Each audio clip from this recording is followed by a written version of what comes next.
নমস্কাৰ economy in the context of Assam a scientific analysis শীৰ্ষক popular talk ছিৰিজৰ আজি একাদশ সংখ্যক বক্তৃতা অনুষ্ঠান। এই বক্তৃতা অনুষ্ঠানত আমাৰ মাজত উপস্থিত আছে নিৰ্দিষ্ট বক্তা doctor Shamim Rahman, assistant professor in zoology, Devi Charan Barua girls college, Jorhat. তেওঁ fish and livelihood its social cultural and economic context শীৰ্ষক বক্তৃতা প্ৰদান কৰিব। মই অসম বিজ্ঞান সমিতিৰ সভানেত্ৰী ডক্টৰ জয়ন্তী চুতীয়া বাইদেউক এই বক্তৃতা অনুষ্ঠানৰ লগত সংগতি ৰাখি দুআষাৰ ক'বলৈ অনুৰোধ জনালো। ধন্যবাদ নিতা। আজিৰ বক্তৃতা অনুষ্ঠানত উপস্থিত থকা অসম বিজ্ঞান সমিতিৰ মাননীয় সদস্যসকল, আমন্ত্ৰিত বক্তা যোৰহাটৰ দেৱীচৰণ বৰুৱা কলেজৰ সহকাৰী অধ্যাপক ডক্টৰ শামীম ৰহমানক মোৰ সাদৰ সম্ভাষণ জনালোঁ। অসম বিজ্ঞান সমিতিয়ে আয়োজন কৰা অসম প্ৰসংগত উন্নয়ন এক বৈজ্ঞানিক আলোচনা এই সম্পৰ্কে বিভিন্ন বিষয়ৰ ইতিমধ্যে 10টা বক্তৃতা প্ৰদান কৰা হ'ল। 10জন পাৰদৰ্শী বক্তাই প্ৰদান কৰা আলোচনাই বিজ্ঞানপ্ৰেমী ৰাইজ আৰু সৰ্বসাধাৰণ ৰাইজক গভীৰভাৱে অনুপ্ৰাণিত কৰিছে। আজিৰ বিষয়বস্তু হ'ল মাছ আৰু জীৱিকা, ইয়াৰ সামাজিক, সাংস্কৃতিক আৰু অৰ্থনৈতিক সম্পৰ্ক। আমি জানো যে অসমৰ সামাজিক জীৱনৰ লগতে কৃষ্টি, সংস্কৃতি এই সকলোৰে লগত মাছ সদায়ে জড়িত হৈ আছে। মাছ পৃথিৱীৰ প্ৰায় সকলো দেশৰে বেছিভাগ মানুহৰ জনপ্ৰিয় খাদ্য। স্বাস্থ্যৰ উপযোগী খাদ্য হিচাপেও ইয়াৰ চাহিদাও খুব বেছি। কেইটামান দশকৰ আগলৈকে অসমৰ নৈ, বিল, মানুহৰ ঘৰৰ পুখুৰী, খাল এইবোৰ মাছেৰে উভৈনদী হৈ ভৰি আছিল। কিন্তু বায়ুৰ পানীৰ প্ৰদূষণ, নগৰীকৰণ ব্যৱস্থাকে ধৰি জনসংখ্যা বৃদ্ধি, তাৰোপৰি শিল্প উদ্যোগ বাঢ়ি অহাৰ লগে লগে মাছৰ উৎপাদন কমি আহিবলৈ ধৰিলে। তথাপি মাছৰ চাহিদা কমা নাই, বৰঞ্চ বাঢ়িহে গৈছে। গতিকে বৈজ্ঞানিক পদ্ধতিৰে মৎস্য পালন কৰি আমাৰ সমাজৰ বহু নিবনুৱাই মৎস্য উৎপাদন বৃদ্ধি কৰি অৰ্থনৈতিকভাৱেও লাভান্বিত হ'ব পাৰে। আজিৰ বক্তৃতাত ডক্টৰ ৰহমানে বিশদভাৱে আলোচনা কৰি মাছ আৰু জীৱিকাৰ সম্পৰ্কে এক বৈজ্ঞানিক বিশ্লেষণ আগবঢ়াব। আৰু বক্তৃতা আৰম্ভ কৰাৰ আগতে ডক্টৰ ৰহমানৰ বিষয়ে এটি চমু পৰিচয় দাঙি ধৰিবলৈ মই অসম বিজ্ঞান সমিতিৰ প্ৰধান সচিব ডক্টৰ জয়দীপ বৰুৱাক অনুৰোধ কৰিলোঁ আৰু এইখিনিতে মোৰ বক্তব্য সামৰণি মাৰিলোঁ। ধন্যবাদ। ধন্যবাদ বাইদেউ। এই আমাৰ বক্তৃতা অনুষ্ঠানলৈ আজি আমাৰ একাদশ সংখ্যক বক্তৃতা অনুষ্ঠানলৈ সকলোকে আদৰণি জনাইছোঁ। মই এতিয়া কৈ থওঁ যে আজি দীঘলীয়া বিৰতিৰ পিছত আমি এই বক্তৃতা অনুষ্ঠানটো আকৌ আৰম্ভ কৰিছোঁ। আমি আৰু সৰহ সংখ্যক উপস্থিতি কামনা কৰিলেও কিন্তু আমাৰ যিহেতু এইটো ইউটিউবত দিয়া যাব, সকলোৱে পিছত এই বক্তৃতা শুনিবলৈ পাব। আজি আমাৰ যিগৰাকী বক্তা, এগৰাকী যুৱ বিজ্ঞানী, গৌৰীপুৰীয়া ডেকা ডক্টৰ শামীম ৰহমান। তেখেতৰ যিটো বিষয়বস্তু সেইটো যথেষ্ট আকৰ্ষণীয় বিষয়বস্তু, মৎস্য আৰু আমি, সামাজিক, সাংস্কৃতিক আৰু অৰ্থনৈতিক সংযোগ। তেখেতৰ লগত যোগাযোগ কৰি তেখেতে এই বিষয়টোৱে দিছে। গতিকে ইয়াত আটাইখিনি কথাই থাকিব। মাছৰ লগত আমাৰ সাংস্কৃতিক সম্বন্ধ, সামাজিক সম্বন্ধ, অৰ্থনৈতিক সম্বন্ধ গোটেইখিনি আছে। ডক্টৰ ৰহমান বৰ্তমান ইতিমধ্যে আপোনালোকে গম পোৱাৰ মতেই দেৱীচৰণ বৰুৱা গাৰ্লছ কলেজ, যোৰহাটৰ তেখেতৰ সহকাৰী অধ্যাপক। তেওঁ জুলজি বিভাগত, প্ৰাণী বিজ্ঞান বিভাগত বিশেষকৈ আমাৰ তেখেতৰ মৎস্য, ফিছ আৰু ফিছ বায়'লজি এই বিষয়ত বিশেষ বিষয় হিচাপে লৈ স্নাতকোত্তৰ ডিগ্ৰী লাভ কৰিছিল। তেখেতে IIT গুৱাহাটীত ডিপাৰ্টমেণ্ট অফ বায়' চায়েন্স এণ্ড বায়' ইঞ্জিনিয়াৰিং তাত জুনিয়ৰ ৰিচাৰ্চ ফেল' হিচাপে আছিলে। নৰ্থ গুৱাহাটী কলেজত ছিনিয়ৰ ৰিচাৰ্চ ফেল' হিচাপে কাম কৰিছিল। স্লেটৰ যোগেদি তেখেতে নিৰ্বাচিত হৈ সহকাৰী অধ্যাপকৰ পদ পূৰণি কৰাৰ উপৰিও তেখেতৰ যি PhD ডক্টৰেট ডিগ্ৰী তেখেতে লাভ কৰিছিলে DNA বাৰকডিঙৰ ওপৰত। DNA বাৰকডিং এতিয়া অত্যন্ত এটা চৰ্চিত বিষয়। সেই বিষয়ে নিশ্চয় আমি ডক্টৰ ৰহমানৰ পৰা কিছু আমাৰ শ্ৰোতাসকলে কিছু আজি যিসকল অংশগ্ৰহণকাৰী কিছু কথা গম পাব। আৰু তেখেতে ফ্ৰেছ ৱাটাৰ ইক'লজিৰ ওপৰত এটা প্ৰকল্প ডিপাৰ্টমেণ্ট অফ বায়'টেকনলজি তাৰ তেখেতে প্ৰিন্সিপাল ইনভেষ্টিগেটৰ হিচাপে সেইটো সম্পূৰ্ণ কৰিছে। সেইটো DNA বাৰ্গেটিঙৰ ওপৰতে কাম কৰিছিলে। মাছৰ ওপৰত গৱেষণা কৰাৰ উপৰিও ডক্টৰ ৰহমানৰ সায়েন্স কমিউনিকেশ্যনত বিশেষ এটা ইণ্টাৰেষ্ট আছে, বিশেষ কাম তেখেতৰ অভিজ্ঞতা আছে, তেখেতৰ সেই ক্ষেত্ৰত প্ৰফেশ্যনেল ট্ৰেইনিঙো আছে। আৰু বিশেষকৈ বিভিন্ন ঠাইত তেখেতে বিশেষ সায়েন্স কমিউনিকেশ্যনৰ বিজ্ঞান সংযোগৰ কাম কৰি আহিছে, লিখা মেলা কৰি আহিছে। আৰু বিশেষকৈ মাছৰ ক্ষেত্ৰত তেখেতে নেচাৰেল হিষ্ট্ৰী মিউজিয়াম লণ্ডন তাৰ পৰা তেখেতে ফিছ টেক্সনমিৰ ওপৰত বিশেষ পাৰদৰ্শিতা লাভ কৰিছে। গতিকে আমি ভাবোঁ যে ডক্টৰ ৰহমানৰ বক্তৃতাই আজি কিছু নতুন চিন্তা আমাৰ অসম বিজ্ঞান সমিতিৰ সদস্যসকলৰ মাজত উদ্ৰেক কৰিব। ডক্টৰ ৰহমানে জানি ভাল পাব যে আমাৰ এইলানি বক্তৃতা গোটেইখিনি বক্তৃতাই আমি ইতিমধ্যে আমাৰ অসম বিজ্ঞান সমিতিৰ ইউটিউব চেনেলত দিছোঁ, যথেষ্ট জনপ্ৰিয়তা লাভ কৰিছে। আৰু ই অসমৰ অৰ্থনৈতিক উন্নয়নৰ ক্ষেত্ৰত এটা কিছু নতুন দিক নিৰ্দেশনা দিবলৈ সম্ভৱ হ'ব বুলি ভাবিছোঁ। মই আৰু দীঘলীয়া কৰিব বিচৰা নাই। ডক্টৰ ৰহমানক তেখেতৰ বক্তৃতা আৰম্ভ কৰিবলৈ অনুৰোধ জনাইছোঁ। ধন্যবাদ জয়দীপ বৰুৱা ছাৰ, জয়ন্তী বাইদেউ আৰু অসম বিজ্ঞান সমিতিৰ সমূহ বিষয়ববীয়াক ধন্যবাদ জনাইছোঁ। সকলোটিকে নমস্কাৰ জনাইছোঁ এই শীতৰি আবেলিত আমাৰ এই আলোচনাত যোগ দিয়াৰ কাৰণে। আমাক কোৱা হৈছিলে যে মৎস্য বিষয়ক কিবা বা আলোচনা এটা দাঙি ধৰিবলৈ। আমি ভাবিলো যে মাছৰ লগত আমাৰ যি সম্পৰ্ক সামাজিক, সাংস্কৃতিক আৰু অৰ্থনৈতিক, সেই সংযোগৰ কথাই আমি কিছু ইয়াতে আলোচনা কৰোঁ। জয়দীপ বৰুৱা ছাৰ, মই স্ক্ৰীনটো শ্বেয়াৰ কৰিব পাৰিমনে? পাৰিব। ধন্যবাদ। ডক্টৰ কন্দৰ্প কুমাৰ শৰ্মা তেখেতে সহায় কৰি দিব লাগিব। হয়, এই তাতে এটা বাটন পাব প্ৰেজেন্ট নাও। প্ৰেজেন্ট নাওটো ক্লিক কৰি দিলে এতিয়া মোৰ স্ক্ৰীনটো দেখা পোৱা হৈছেনে? হৈছে ন? এতিয়া শ্লাইড শ্ব' আৰম্ভ কৰি দিয়ক।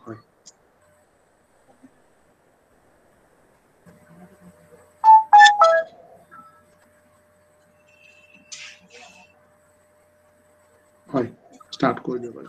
ষ্টাৰ্ট কৰিব পাৰি ন? ধন্যবাদ। ইয়াতে আলোচনাৰ শীৰ্ষক সম্বন্ধে এটা কথা ক'ব বিচাৰিছোঁ। ইংৰাজীত ইয়াতে উই এণ্ড দ্য ফিচাৰ্ছ বুলি মই কৈছোঁ। আপোনালোকে জানে ফিছৰ ইংৰাজীত ছিংগুলাৰ আৰু প্লুৰেল দুটাই ফিছ, আমি ফিছ বুলি স্কুল অফ ফিছ বুলি কওঁ। জুলজিকেল টাৰ্মত ফিছেছ মানে বিভিন্ন প্ৰজাতিৰ মাছৰ কথা বুজোৱা হৈছে। যদি আমি ফিছ বুলি কওঁ তেতিয়াহ'লে একে প্ৰজাতিৰে বিভিন্ন more than one number of individuals কথা বুজোৱা হৈছে। ইয়াত কোনো ধৰা বন্ধা কোনো নিয়ম নাই। আমি ইয়াতে ফিছেছ মানে বিভিন্ন প্ৰজাতিৰ মাছৰ কথাহে কৈছোঁ। মাছ যাক মৎস্য বা মীন বুলিও কোৱা হয়, ইয়াৰ সমাৰ্থক শব্দ থকাৰ কাৰণে ভালে হৈছে, নহ'লে হয়তো আমাৰ ফিচাৰী মিনিষ্টাৰজন, যাক আমি মীন মন্ত্ৰী বুলি কওঁ, তেওঁক হয়তো মাছ মন্ত্ৰী বুলি ক'ব লগা হ'লহেঁতেন আৰু শুনিবলৈ হয়তো ভাল নালাগিলেহেঁতেন। যি কি নহওক, মই মূল বিষয়লৈকে ঘূৰি আহিছোঁ। আজিৰ প্ৰেজেণ্টেশ্যনত মই যিকেইটা বস্তু সামৰিবলৈ চেষ্টা কৰিম কম সময়ৰ ভিতৰতে, সেইকেইটা হৈছে যে আমাৰ মাছৰ লগত মৎস্যৰ লগত আমাৰ যিটো সামাজিক সম্পৰ্ক, আমাৰ যিটো সামাজিক আৰু সাংস্কৃতিক সম্পৰ্ক। তাৰপিছত আমি অলপ আলোচনা কৰিম যে আমাৰ পৰম্পৰাগত যিবিলাক চিকিৎসা পদ্ধতি আছে সেইবিলাকত মাছৰ কেনেকুৱা ধৰণৰ ব্যৱহাৰ হয়। তাৰপিছত আমি চাম যে আমাৰ পৰম্পৰাগত চিকিৎসা পদ্ধতিৰ যিবিলাক ব্যৱহাৰ হয় সেইবিলাক হৈছে ডকুমেণ্টেশ্যনছ, আৰু কিছুমান আছে যে এষ্টাব্লিছ ফেক্ট, চাইণ্টিফিকলি এপ্ৰুভড যে মাছৰ আমাৰ হেল্থ বেনিফিটছ, সেই বিষয়ে আমি অতি চমুকে আলোকপাত কৰিম। তাৰপিছলৈ আমি যাব বিচাৰিম যে basic layouts of fishery development. Basic layout বুলি কওঁতে ইয়াত ডিজাইনিঙৰ কথা কোৱা হোৱা নাই। ইয়াতে কোৱা হৈছে মানুহ এজনে কোনোবাই যদি মৎস্য পালন বা মীন পালনৰ কথা ভাবে, তেতিয়াহ'লে তেওঁ কি কথা মনত ৰাখি আগবাঢ়িব লাগিব সেই বিষয়ে অলপমান আলোচনা কৰা যাব। আলংকাৰিক মাছৰ কাৰণে, আলংকাৰিক মাছৰ প্ৰজনন আৰু পালনৰ সম্পৰ্কে অতি চমুকৈ, কাৰণ অসমত আলংকাৰিক মাছৰ বা অৰ্নামেণ্টেল ফিছৰ কালচাৰৰ এটা প্ৰচুৰ সম্ভাৱনীয় আছে। তাৰপিছত আমি আলোচনা কৰিম ইনভেচিভ বা এক্সটিক স্পিচিজ, বহিৰাগত মাছৰ প্ৰভাৱ আমাৰ অসমৰ প্ৰাকৃতিক জলাশয়সমূহত তাৰ লগতে আমাৰ মাছসমূহৰ সংৰক্ষণ কিয় ডাবল এজ শ্বৰ্ট বুলি মই কম কিয় ইমান ক্ৰুচিয়েল এটা পইণ্ট মৎস্য সংৰক্ষণ এটা ক্ৰুচিয়েল পইণ্ট কিয় হয় কি আমি মৎস্য পালন কৰোঁতে কি কথা আমি মনত ৰাখিব লাগিব কি কৰিব লাগিব আৰু কি কৰিব নালাগিব do and do notes so এইখিনি বস্তু অতি চমুকে মই সামৰিবলৈ চেষ্টা কৰিম মাছৰ লগত মই যেটো সামাজিক বা সাংস্কৃতিক সম্পৰ্কৰ কথা কৈছিলো এইটো অকল অসমতে উত্তৰ পূৰ্বাঞ্চলৰে বা ভাৰতৰে নহয় গোটেই বিশ্বতে এনে ধৰণৰ সম্পৰ্ক দেখা যায় সেই কাৰণে আদিম সময়ৰ পৰা গুহা কেভ আৰ্টত বা ভাৰতবৰ্ষৰ ট্ৰাইবেল আৰ্টত ৱাল পেইন্টিংছত টুকুৰি ঘৰৰ ৱাল পেইন্টিংছত মাছৰ ছবি দেখা যায় আনকি হিন্দু সভ্যতাৰ চিত্ৰসমূহতো টেংকত মাছ পোহাৰ ছবি নিদৰ্শন পোৱা যায় আপোনালোকে যদি দেখা পাইছে এই ফটোখন এখন নিউজিলেণ্ডৰ ট্ৰাইবৰ মৎস্য দেৱতাৰ ফটো সেইদৰে এটো নেপালৰ ডাক টিকিটত আপুনি মাছৰ ফটো দেখা পাইছে সৰ্বজন বিদিত যে মৎস্য ভগৱান বিষ্ণুৰ এটি অৱতাৰ দশ অৱতাৰৰ এটি অৱতাৰ গতিকে ইয়াৰ দ্বাৰা মাছ আমাৰ লগত কেনে ধৰণে জড়িত সেই কথাটো উমান পোৱা যায় এটা অসমৰ লগত মাছৰ সম্পৰ্ক বৈশিষ্ট্যসমূহ কি এইখিনি অলপমান আমি আলোচনা কৰি চাম এনেকুৱা ধৰণৰ জালমাৰি মাছ ধৰা মাছ মাৰা ফটো ছবি বা দৃশ্য এটা নান্দনিক সৌন্দৰ্য আমি তাত অনুভৱ কৰো আৰু অসমৰ আপুনি সুকে কোনে যতে যাব না আমি যত স্যাম্পলিং কৰিবলৈ যাওঁ প্ৰত্যেকটো ঠাইতে এনে ধৰণৰ মাছ ধৰা মাছৰ লগত জড়িত এই দৃশ্যসমূহ সুলভ গোটেই অসমতে পূবৰ পৰা পশ্চিমলৈকে আপোনাৰ উত্তৰৰ পৰা দক্ষিণলৈকে গোটেই ৰাজ্যখনতে আপোনাৰ মাছ ধৰা প্ৰণালী মাছ মৰা আৰু মাছৰ লগত জড়িত এনে ধৰণৰ দৃশ্য দেখিবলৈ পোৱা যায় আমাৰ এই প্ৰজন্মলৈকে হয়তো অসমৰ প্ৰায়ভাগ মানুহে জীৱনত এবাৰ হলেও মাছ ধৰিছে বা বৰশী বাইছে বা মাছ বাচিছে এছাম মানুহৰ গোটেই জীৱিকা মাছৰ ওপৰত নিৰ্ভৰশীল বুজাত এটা সুবিধা হোৱা নাই যে মই ফিশাৰমেন কমিউনিটিৰ কথা ক'ব বিচাৰিছো পিতাৰ মুখত মাছ ধৰাৰ বহু কাহিনী শুনিছো আনকি মাৰ পৰাও মাছ ধৰিবলৈ গৈ দিনৰ দিনটো ৰ'দত থাকি কোৱালিটি হৈ ঘৰত উভতি আহি গালি খোৱাৰ কাহিনীও আমি শুনিছো গতিকে মাছৰ লগত এই সম্পৰ্ক আজি বহু দিনৰ আৰু স্বাভাৱিক কিন্তু এই কথাও সত্য যে দ্ৰুত চহৰীকৰণ লগে লগে জলাশয়বিলাক যেনেকৈ বিলুপ্তি হৈ আছে এইবিলাক হয়তো পিছলৈ গৈ পিছৰ প্ৰজন্মৰ কাৰণে সাধুকথা হৈয়ে থাকিব আমাৰ অসমীয়া সমাজত লৰা উপজিলে ঐ মাছ ওচৰ চুবুৰীয়ালৈ দিয়াৰ দান কৰাৰ প্ৰচলন আছে আপোনালোকে হয়তো জানে আমি হয়তো অলপ আমাৰ ট্ৰেডিশন বেটাৰো কৰিব পাৰো যে অকল লৰা নহয় আমি ছোৱালী উপজিলেও কিবা বস্তু ওচৰ চুবুৰীয়ালৈ দিব পাৰো সেইটো এটা বেলেগ বিষয় কিন্তু আমাৰ এটা প্ৰচলিত নিয়ম আছে যে কাৱৈ মাছ তেনেকৈ দিয়া যায় তাৰ পিছত বিয়াত বা সবাহত আমাৰ মাছৰ ব্যঞ্জন অবিচ্ছেদ্য অংগ টেঙেচি কৰ্দৈ বিলাহে মাছৰ টেঙা এই ঠাণ্ডাৰ দিনত গৰম ভাতৰ সৈতে গৰৈ মাছৰ পোৰা মূলা শাকৰ সৈতে শল মাছ যোৱা ৰাতি ৰৈ যোৱা ভাতৰ সৈতে মাছৰ পেটুৰ ভজা এনেকুৱা অসংখ্য বিধে অসমীয়া ব্যঞ্জন মাছৰ সৈতে জড়িত হৈ আছে আনকি মৃত্যুৰ পিছতো আমাৰ প্ৰেতকৰ্মটো আমাক মাছ লাগে মৎস্য স্পৰ্শ যাক আমি বহুতে গিয়াতালি ভোজ বুলি কওঁ এইটো এটা ফিনুৰেল ফিষ্ট হয় কাৰোবাৰ পৰিয়ালৰ কাৰোবাৰ মৃত্যুৰ পিছত মাছৰ সৈতে সেইদিনাখন নিৰামিষ ব্ৰতটো ভংগ কৰা হয় আৰু পিছদিনাখন লোকক মাতি ভোজ খোৱা হয় গতিকে জন্মৰ পৰা মৃত্যুলৈকে বিবাহৰ মাজেদি এই গোটেই জীৱন চক্ৰটোত আমাৰ মাছ জড়িত হৈ আছে আমাৰ জীৱনৰ সৈতে মাছ জড়িত হৈ আছে তদুপৰি আমাৰ জনবিশ্বাসত মাছ ভূত মাছ খোৱা ভূত মাছৰ কাঁইট আৰিলে ভূত নাহে এনে ধৰণৰ বহুতো বিশ্বাস আছে জনবিশ্বাস আছে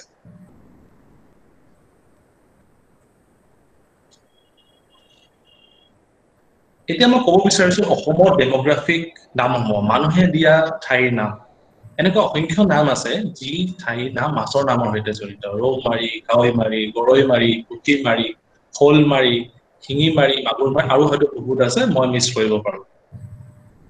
তাৰপিছত আমাৰ ফকৰা যোজনা, আমাৰ লোকগীত, জতুৱা ঠাঁচ, সেইবিলাকত আমি মাছক পাওঁ। যেনেকে যে আমাৰ অপশ্যন বহুত আছে, তাৰ ভিতৰত আমি এটি চিলেক্ট কৰিব লাগে। এনেকুৱা পাৰপ্লেক্স কণ্ডিশ্যন এটাত আমি সাধাৰণতে কওঁ অধিক মাছত বকলিকণা।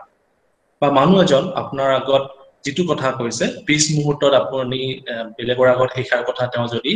অস্বীকাৰ কৰে, তেনেকুৱা ধৰণৰ কথাত আমি কওঁ যে মানুহজনে পাভ লুটি মাৰিলে। পাভ মাছে যেনেকে লুটি মাৰে, তেনেদৰে লুটি মাৰিলে কথাটো লুটি বাগৰ মাৰিলে। এই মুহূৰ্তত তেওঁ এটি কথা কৈছে, পিছ মুহূৰ্তত বেলেগ কথা কৈছে।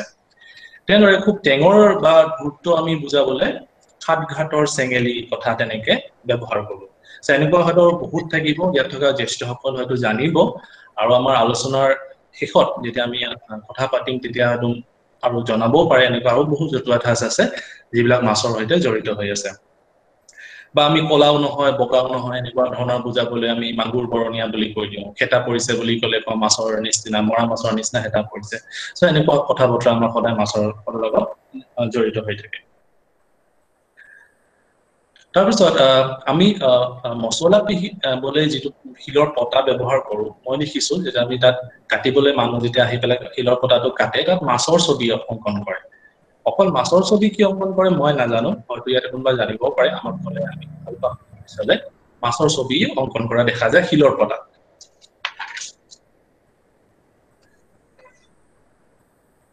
এতিয়া আমাৰ পৰম্পৰাগত চিকিৎসা পদ্ধতিসমূহ, এবিধ মাছ আপোনালোকে হয়তো চিনি পাইছে, অসমীয়াত কাকবামি, নাডাল বামি বা নাডল বামি বুলি কোৱা হয়। Scientific name Anguilla bengalensis. এইবিধ মাছ আগতে অসমত দেখা পোৱা গৈছিলে। বৰ্তমানে যোৱা কেইবছৰৰ ভিতৰত এইবিধ মাছৰ ৰেয়াৰ চাইটিং হৈছে, মানে কমকে দেখা যায়।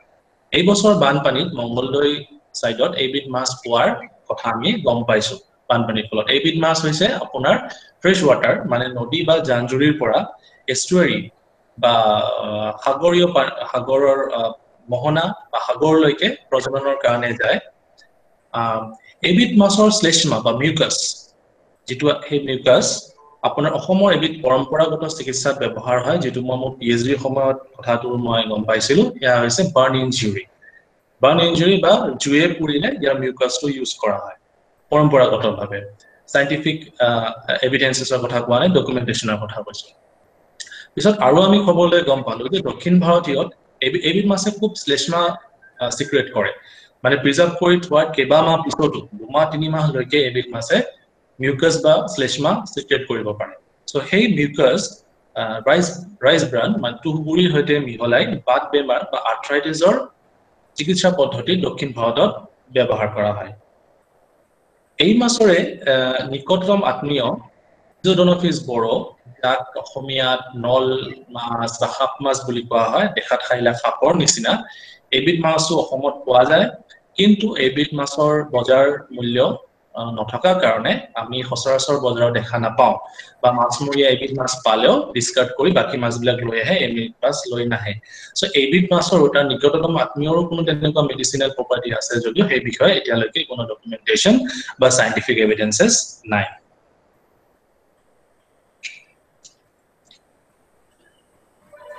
ইলজাতীয় মাছৰে আৰু অলপ দূৰ সম্পৰ্কীয়, মানে আমি কাজিন বুলি ক'ব পাৰো, অলপ দূৰ সম্পৰ্কীয় আৰু আত্মীয় হৈছে কুচিয়া মাছ। চাইণ্টিফিক নাম হৈছে মনপটেৰাছ কুচিয়া। মনপটেৰাছ কুচিয়া শিঙি হেটৰনিষ্টিছ ফচিলিছ, আৰু তলৰ ফটোখন আপোনালোকে দেখা পাইছে, চিনি পাইছে, সেইটো হৈছে মাগুৰ মাছ, কেৰিয়াছ মাগুৰ। এই মাছ কেইটা আমাৰ পৰম্পৰাগত চিকিৎসা পদ্ধতিত এনিমিয়া বা ৰক্তহীনতা হলে ব্যৱহাৰ কৰা হয়। কুচিয়া মাছৰ ৰক্ত পান কৰা দেখা পোৱা গৈছে আমাৰ সমাজত যদি ৰক্তহীনতা হয়। সৰু ল'ৰা-ছোৱালীয়ে যদি ৰাতি বিচনাত প্ৰস্ৰাৱ কৰে, তেনেধৰণৰ পৰম্পৰাগত চিকিৎসা পদ্ধতিত ওপৰৰ মাছকেইটাৰ ফটো আপোনালোকে যিটো দেখা পাইছে, অসমীয়াত পাতিমূত্ৰা বুলি কয়, চাইণ্টিফিক নেম হৈছে গ্লছগোভিয়াছ ইউৰিছ, এই মাছবিধ ব্যৱহাৰ কৰা হয়। সেইদৰে গৰৈ মাছ, চানা বাংটেটা, শ'ল মাছ, চানা ষ্ট্ৰাইটা, শাল মাছ, চানা মৰুলিয়াছ, এনেধৰণৰ মাছবিলাক হিমৰহইডছ, এনিমিয়া, তাৰপিছত আপোনাৰ কিডনীৰ বৃক্কৰ ৰোগ, সেনেকুৱা ৰোগত এই মাছবিলাক আমাৰ পৰম্পৰাগতভাৱে ব্যৱহাৰ হৈ আহিছে। তেনেদৰে ৰৌ মাছৰ পিত্তথলী ব্যৱহৃত হয় কৃমি নাশ কৰিবলৈ। পুঠি মাছৰ মূল ব্যৱহৃত হয় আপোনাৰ পৰম্পৰাগত চিকিৎসা পদ্ধতিত বীৰ্য বেছি হোৱা বুলি এটা বিশ্বাস আছে সো এনেকুৱা ধৰণৰ বহুতো আমাৰ পৰম্পৰাগত চিকিৎসা পদ্ধতিত মৎস্য ব্যৱহাৰ হৈ আহিছে এতিয়া আমি যেটো সাইন্টিফিক ফ্যাক্ট এস্টাবলিশড ফ্যাক্ট এই বিষয়ে অকমান আলোচনা কৰো আগৰ বিলাক আমাৰ আছে পৰম্পৰাগত ডকুমেন্টেশন আমি জানো যে ফ্যাটি এসিডস বা স্নেহ পদাৰ্থ স্যাচুৰেটেড আৰু আনস্যাচুৰেটেড হিচাপে বিভক্ত কৰা হয় পলি আনস্যাচুৰেটেড ফ্যাটি এসিডছত N3 আৰু N6 ফৰ্ম থাকে ইয়াৰে EPA DHA বা DDA এবিলাক হৈছে আমাৰ পলি আনস্যাচুৰেটেড ফ্যাটি এসিডস EPA DHA এই ফ্যাটি এসিডসে আমাৰ কোৰোনাৰি হাৰ্ট ডিজিজেস বা ডিজিজ বিলাক প্ৰতিৰোধ কৰাত সহায় কৰে যেটো এস্টাবলিশড অৰ সাইন্টিফিক ফ্যাক্ট হয় সেইদৰে এই পলি আনস্যাচুৰেটেড ফ্যাটি এসিডসে আমাৰ ব্ৰেইন ডেভেলপমেন্টটো সহায় কৰে এহে আপোনালোকে দেখা পাব যে সৰু ল'ৰা ছোৱালীৰ ড্ৰিংকস আজিকালি যিবিলাক ওলাই তাত আপোনাৰ DHA এড কৰা থাকে বিকজ এটো ব্ৰেইন ডেভেলপমেন্টত সহায় কৰে তাৰোপৰি এজ ৰিলেটেড মেমৰি ইস্যুজ যিবিলাক থাকে আলজাইমাৰ সেইবিলাক প্ৰতিৰোধ কৰাটো এই DHA ৰ ভূমিকা আছে এনেকুৱা এসেনশিয়াল ফ্যাটি এসিডছৰ ঘাটি হলে attention deficit hyper activity disorder সৰু ল'ৰা ছোৱালীৰ ক্ষেত্ৰত দেখা পোৱা যায় আৰু শিশুসকলে এনজাইটি মুড সুইং বা পিছলৈ এন্টি সোশ্যাল পাৰ্সোনালিটি গ্ৰো কৰাও দেখা পোৱা যায় আপোনালোকে ওমেগা 3 ফ্যাটি এসিডছৰ কথা সৰ্বজন বিদিত আপোনালোকে জানে আৰু বহুতে আজিকালি হেনেকে বজাৰত উপলব্ধ আপোনাৰ কড লিভাৰ অইল বা ওমেগা 3 ফ্যাটি এসিডছৰ ট্যাবলেট পোৱা যায় যিবিলাকে মানুহে সেৱন কৰে বা লয় সেইদৰে protein আমি জানো protein এনেকুৱা এবিধ ম্যাক্ৰোমলিকুল যি আমাৰ হৰমনতো পায় যি আমাৰ এনজাইম বিলাকতো পায় উৎসেচক বিলাকতো পায় আৰু এন্টিবডি বিলাকতো পায় গতিকে আমি গম পাইছো যে প্ৰটিনৰ গুৰুত্ব কিমান আমাৰ ফিজিওলজিক্যাল প্ৰসেছত ইয়া আৰু এমিনো এসিডস বিলাক হৈছে এই প্ৰটিনৰ বিল্ডিং ব্লকস তাৰ মানে এমিনো এসিড বিলাক এটাৰ পিছত এটা এমিনো এসিড লগ লাগি চেইন আকাৰে গৈ পেলে প্ৰটিন গঠন কৰে এনেকুৱা এমিনো এসিড কিছুমান আছে যেনেকুৱা হিষ্টিডাইন লিউচিন আইসোলিউচিন যিবিলাক এমিনো এসিড আমাৰ নিজৰ বডিয়ে ফিজিওলজিক্যালি আমাৰ বডিৰ ভিতৰত উৎপন্ন কৰিব নোৱাৰে আৰু আমি সম্পূৰ্ণৰূপে ডায়েটৰ ওপৰত বাহিৰৰ পৰা খোৱা খাদ্যৰ ওপৰতহে আমি নিৰ্ভৰশীল সেই দৰকাৰী প্ৰয়োজনীয় এমিনো এসিড কেইটা পাবলৈ সেইকেইটা কোৱা হয় এসেনশিয়াল এমিনো এসিডস সো এই গোটেই কেইটা এসেনশিয়াল এমিনো এসিড মাছত পোৱা যায় তাৰোপৰি আমাৰ সৰু মাছসমূহত আপোনাৰ ভিটামিনস A ভিটামিন D এটা গুড সোৰ্স থাকে এইখিনিতে মোৰ কথা এটা মনত পৰিছে প্ৰয়াত শ্ৰদ্ধাৰ ছাৰ মোৰ গুৱাহাটী বিশ্ববিদ্যালয়ৰ উমেশ গোস্বামী ছাৰে কথাষাৰ কৈছিলে যে গুৱাহাটীৰ পানবজাৰৰ অভাৰব্ৰিজৰ তলত যিবিলাক স্লাম এৰিয়া বা জুপুৰি ঘৰ আছে তাতে খুব নাইট ব্লাইণ্ডনেছৰ ৰিপৰ্ট ওলাইছিলে আৰু তাৰে মোৱা মাছ সাইন্টিফিক নেমটো হৈছে এম্বলিওফেৰিংগোডন মোলা মোৱা মাছ অতি বিশেষ ধৰণে অতি বিশেষ দিনৰ অন্তৰালত খাবলৈ দিছিলে পিছত ছাৰে কোৱা মতে আমোদজনক কথা যে সেই তাৰ পিছত সেইটো এলেকাত মানে ৰাতি চুৰৰ উপদ্ৰৱটো বাঢ়ি গ'ল কাৰণ সেইখিনি মানুহে আগতে ৰাতি ঘৰৰ পৰা ওলাব পৰা নাছিলে নাইট ব্লাইণ্ডনেছৰ কাৰণে পিছত চকু ইমানে ভাল হ'ল ৰাতি চুৰ কৰিবলৈ ওলোৱা হৈ গ'ল গতিকে এনেকুৱা ধৰণৰ কথা আমি গম পাইছিলো যে এম্বলিওফেৰিংগোডন মোলা বা মোৱা মাছত ভিটামিন কন্টেন্টটো খুব বেছি হয় তেনেদৰে এস্কিমোসকল যেতিয়া প্ৰলং সময়ৰ কাৰণে সানৰাইজটো নাপায় তেওঁলোকৰ কাৰণে মৎস্যই হৈছে একমাত্ৰ উৎস আপোনাৰ ভিটামিন ডি ৰ কাৰণে কাৰণ তাহাঁতৰ বহুত দিনলৈকে সূৰ্যৰ পোহৰ নাপায়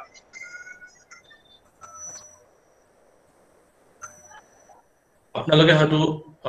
চিনি পাইছে নিশ্চয়কৈ পুঠি মাছ আমি যদিও পুঠি মাছ বুলি কওঁ ভাৰ্নাকুলাৰলি অসমীয়াত আমাৰ অসমত অন্ততঃ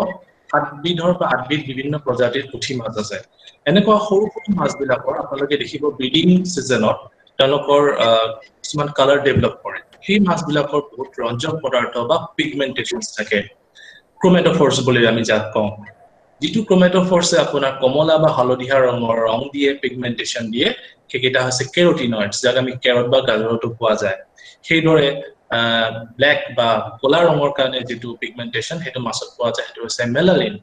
তাৰ পিছত পিউৰিনছে আপোনাৰ হোৱাইট বা সিলভাৰি কালাৰেশন দিয়ে তাৰোপৰি মাছত ইৰিডোসাইটছ বুলি পিগমেন্টেশন থাকে যি পিগমেন্টেশন ৰিফ্লেক্টিং পাৱাৰ বা প্ৰতিফলন কৰিব পৰা ক্ষমতা থাকে সো এটা হোৱাইট সিলভাৰি ৰিফ্লেকশন আমি দেখা পাওঁ মাছত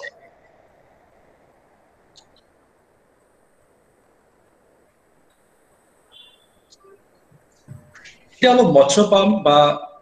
অৰ্থনীতিৰ কথালৈ অকমান আহিছো আকৌ মই কৈছো যে বেসিক লেআউট ফৰ ফিশাৰী ডেভেলপমেন্ট মানে আমি ডিজাইনৰ কথা কোৱা হোৱা নাই আমি ভাবু যে ইয়াতে হেটেৰোজেনাস পপুলেশনছৰ অডিয়েন্স আছে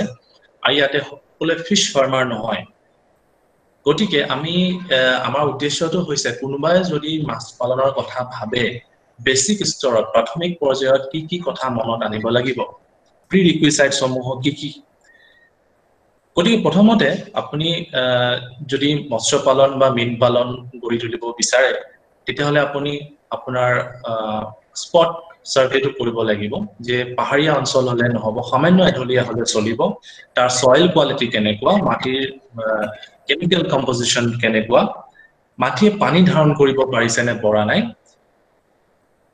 মাটিটো বালিচহীয়া হয় নে বোকাময় হয় সেইবিলাক বস্তু আপুনি চাব লাগিব কিছুমান কথা আমি ঘৰুৱা ভাৱেও চাব পাৰো কিছুমান বস্তু আপুনি পৰীক্ষা কৰি তাত থকা কেমিক্যাল কম্পোজিশন খিনি চাব লাগিব এটা পানী বালিৰ পৰিমাণ বেছি আছে নে কম আছে হেতু চাবৰ কাৰণে আমি কিছুমান ঘৰুৱা পদ্ধতিও ব্যৱহাৰ কৰিব পাৰো বা সাধাৰণতে আমাৰ ফিশ ফাৰ্মাৰ বিলাকে হেনেকেও মাছৰ মৎস্য পাম এটা খোলাৰ আগতে হেনেকে চাই যে আপুনি মাটিৰ লাৰু এটা বনাইছে যদি আপুনি মাটিৰ লাৰুটো বনাব পাৰিছে তেতিয়া হলে আপুনি গম পাব যে তাতে বালিৰ পৰিমাণ কম আছে বা আপুনি যদি ওপৰলৈ দলিয়াই দিছে আৰু আপুনি আকৌ ক্যাচ কৰিব পাৰিছে মাটিৰ বলটো তেতিয়া হলে ভাবিব যে তাতে বালিৰ পৰিমাণ কম আছে যদি আপুনি লাৰু বনাব পৰা নাই বা ওপৰলৈ দলিয়াই ক্যাচ কৰিব পৰা নাই তেতিয়াহে গম পাব যে তাত বালিৰ পৰিমাণ বেছি আছে আৰু এইডোখৰ মাটি আপোনাৰ মৎস্য পামৰ কাৰণে উপযোগী নহয় তাৰোপৰি সেই মাটিৰ পানী ধাৰণ ক্ষমতা যদি আপুনি চাব লগা হয় তেতিয়া আপুনি গাঁত খন্দাৰ পিছত তলত সৰুকে এডোখৰ বৰ্গাকাৰ সৰু গাঁত এটা খান্দি থৈ দিব তাত আপুনি দেখিব যে পানীৰ পৰিমাণ কিমান আছে পানীৰ পৰিমাণ যদি শুকাই গৈছে দিনটোত আপুনি আকৌ এটো পুৰ কৰি দিয়ক আৰু পিছদিনালৈকে আপুনি চাওক যে তাত পানী আছে নে নাই যদি তাত পানী একদমেই নাই সম্পূৰ্ণৰূপে নাইকিয়া হৈ গৈছে তেতিয়া আপুনি গম পাব যে এইডোখৰ মাটিৰ পানী ধাৰণ ক্ষমতাটো যথেষ্ট কম আৰু মৎস্য পালনৰ কাৰণে উপযোগী নহব পাৰে তাৰপিছত আপুনি চাব লাগিব যে আপুনি যত আপুনি মৎস্য পামখন স্থাপন কৰিব বিচাৰিছে ওচৰৰ টাউনৰ পৰা বা আপোনাৰ লগা বস্তুখিনি সাপ্লাই দিব পৰা কমিউনিকেশনটো কেনেকুৱা আপুনি যদি মাছৰ পোনা উৎপাদন কৰে মাছৰ পোনা বজাৰলৈ যাবলৈ আপোনাৰ কমিউনিকেশন আছে নে নাই বাটপথ আছে নে নাই তাৰোপৰি আপুনি চাব লাগিব সেই মাটিখিনিত কোনো লিগেল বা সোশ্যাল ইস্যু আছে নেকি কাৰণ আপুনি যেতিয়া খুব উদ্যমৰে মৎস্য পাম এটা আৰম্ভ কৰিব বিচাৰিব বা আৰম্ভ কৰিব তাৰ পিছত যদি আপুনি গম পায় যে সেই মাটিডৰাত কিবা সামাজিকভাৱে তাত মৎস্য পালন কৰিবলৈ অসুবিধা আছে বা কিবা লিগেল অসুবিধা আছে তেতিয়া আপোনাৰ ক্ষতি হোৱাৰ সম্ভাৱনা থাকে প্লাস আপোনাৰ গুটি উদ্যমটো নাইকিয়া এনথুজিয়াজমটো নাইকিয়া হৈ যাব গতিকে তাৰ আগতে আপুনি সোশ্যাল আৰু লিগেল এসপেক্টছ খিনিও চাই ল'ব লাগে এডিশনালি আপোনাৰ মাটিৰ গুণাগুণ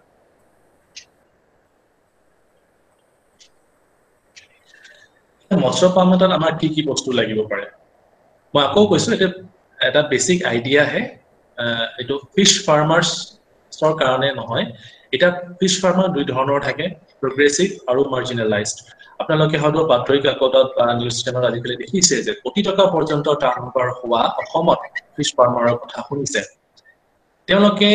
যদি আপোনালোকৰ ঘৰৰ ওচৰত তেনেকুৱা কোনো ফিশ ফাৰ্মাৰ আছে আপোনালোকে তেওঁলোকৰ সহায় ল'ব পাৰে তেওঁলোকে আৰু বহুত বেছি কথা জানে কাৰণ তেওঁলোকে হাতে কামে কামটো দিনে ৰাতিয়ে কৰি আছে আমি মৎস্য পঢ়িছো তেওঁলোকে মৎস্য কৰিছে পালন কৰিছে প্লাস তেওঁলোকে নিত্য নতুন সাৰ নিত্য নতুন খোৱা খাদ্য সদায়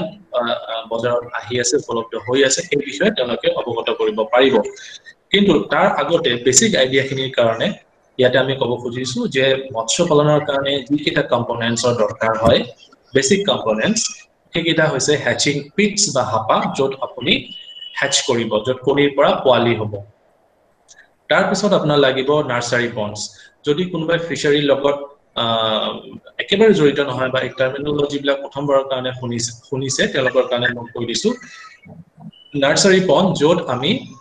কণী পোনা বুলি কওঁ বা স্পন বুলি কওঁ কণীৰ পৰা জাষ্ট ওলোৱাৰ পিছতে এইখিনি আমি নাৰ্সাৰী পণ্ডত পালন কৰিম তাৰ পিছত নাৰ্সাৰী পণ্ডৰ পৰা আমাৰ স্পনৰ পৰা ফ্ৰাই হৈ যাব ফ্ৰাই এটা যেতিয়া স্পনৰ পৰা মানে কণী পোনাৰ পৰা অকমান ডাঙৰ হ'ব সেইটোক আমি ফ্ৰাই বুলি কওঁ সেইটো আমি ৰিয়াৰিং পণ্ডত কৰিম ৰিয়াৰিং পণ্ডৰ পিছত আমাৰ ৰিয়াৰিং পণ্ডত মাছৰ সাইজটো আপোনাৰ ফিংগাৰলিং লৈকে হ'ব ফ্ৰাইৰ পৰা ফিংগাৰলিংটো মানে আপুনি এটা ধাৰণা কৰি লওক যে আমাৰ হাতৰ আঙুলিৰ নিচিনা এই কাৰণে আমি ফিংগাৰলিং বুলি কওঁ সো ফিংগাৰলিং সাইজৰ মাছ আমি তাৰ পিছত পালন কৰিম আমি তাৰ ডাঙৰ পুখুৰীত 2 টেবল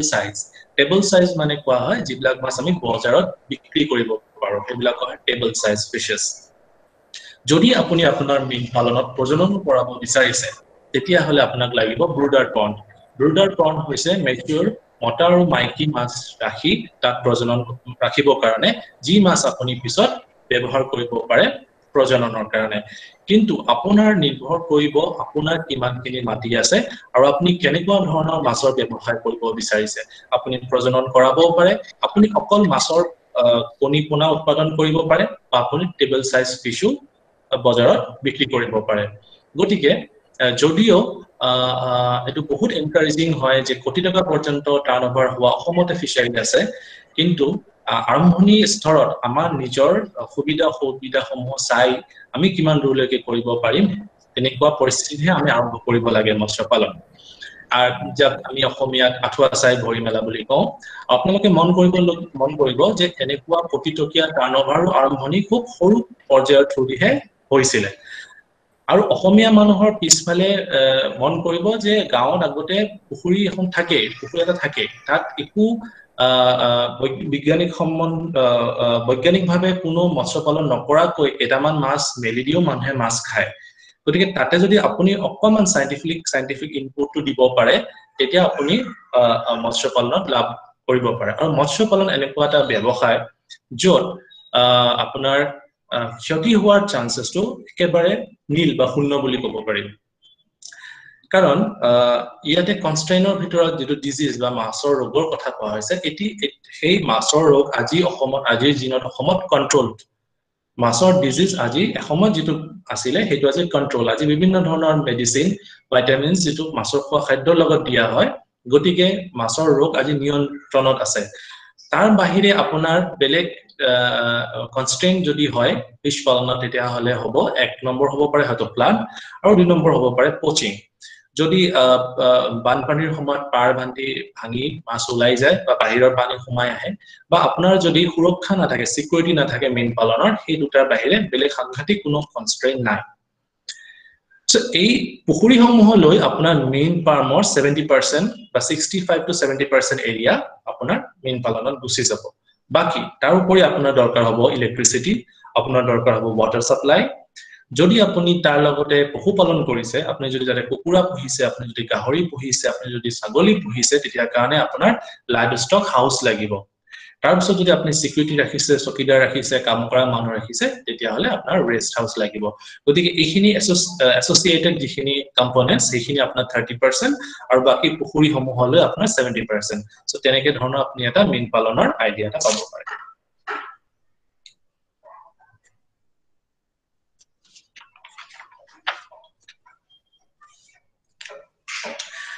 ইয়াতে মই বিভিন্ন ধৰণৰ পুখুৰীসমূহ কি হ'ব সেই পুখুৰীসমূহৰ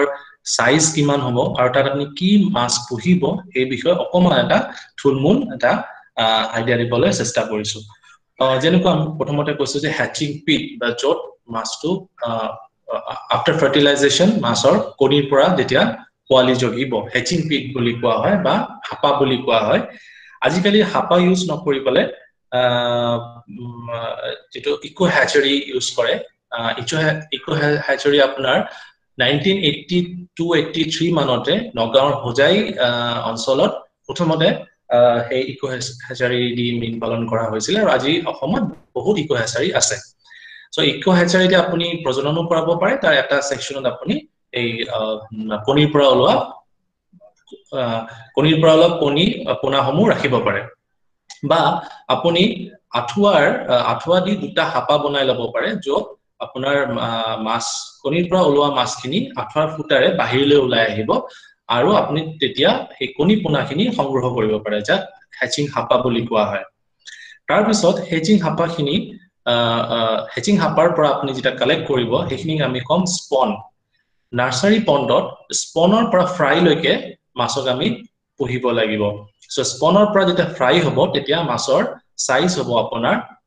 10 to 40 মিলিমিটাৰ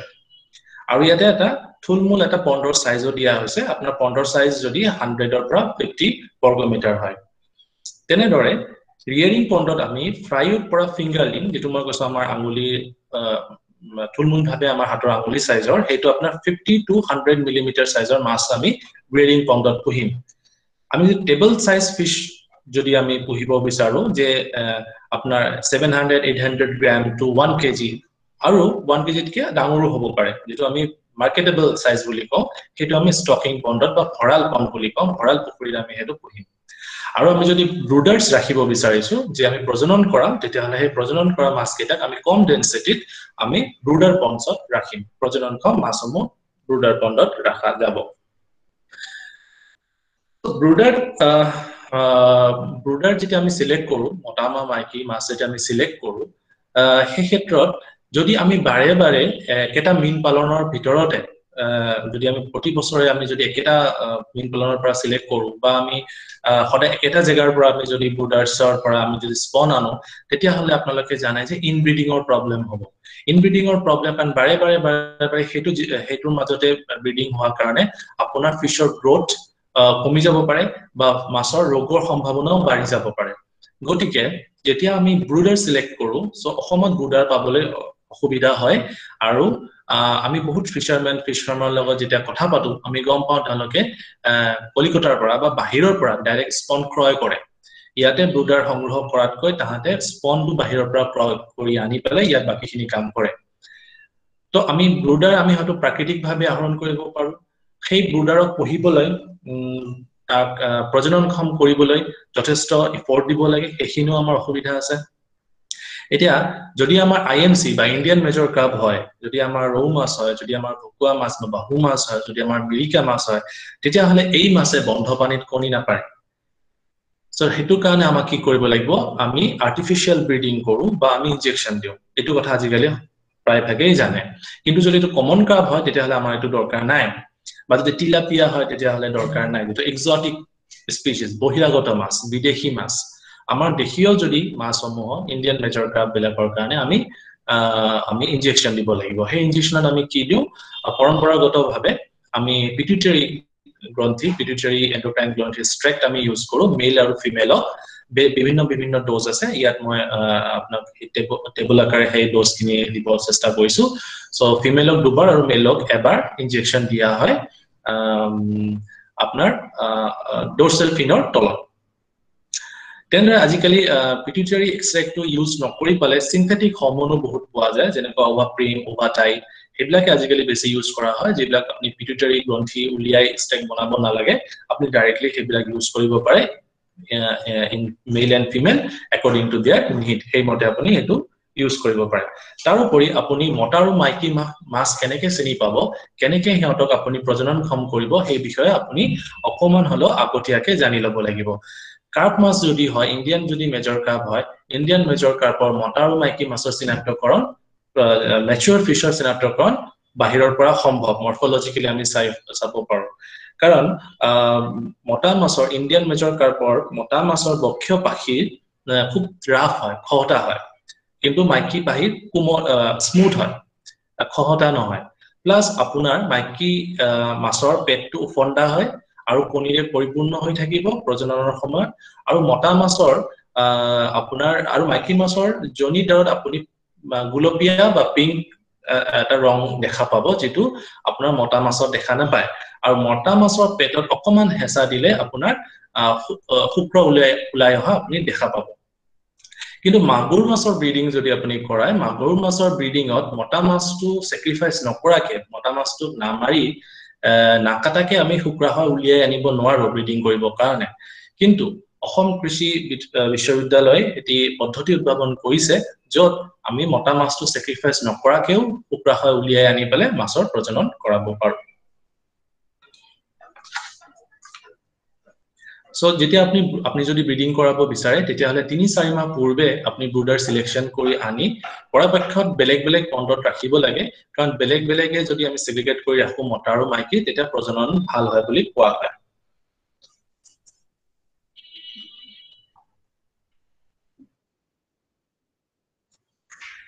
আমি অলপ ইকোনমিক্স টু চাই লওঁ যে আমি যদি নাৰ্সাৰী পণ্ড এটা বনাও সো নাৰ্সাৰী পণ্ড এটা বনাবলৈ আমাক কেনে ধৰণৰ প্ৰস্তুতি লাগিব আৰু কেনে ধৰণৰ খৰচ হ'ব পাৰে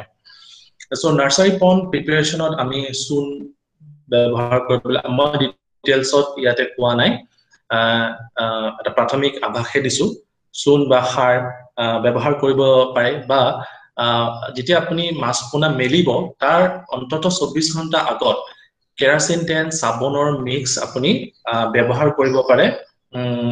পুখুৰীত এটো ব্যৱহাৰ কৰা হয় যে পুখুৰীত যাতে পোক পতংগ নাথাকে কাৰণ সেই সৰু মাছ বিলাকক পোক পতংগই খুব ক্ষতি কৰে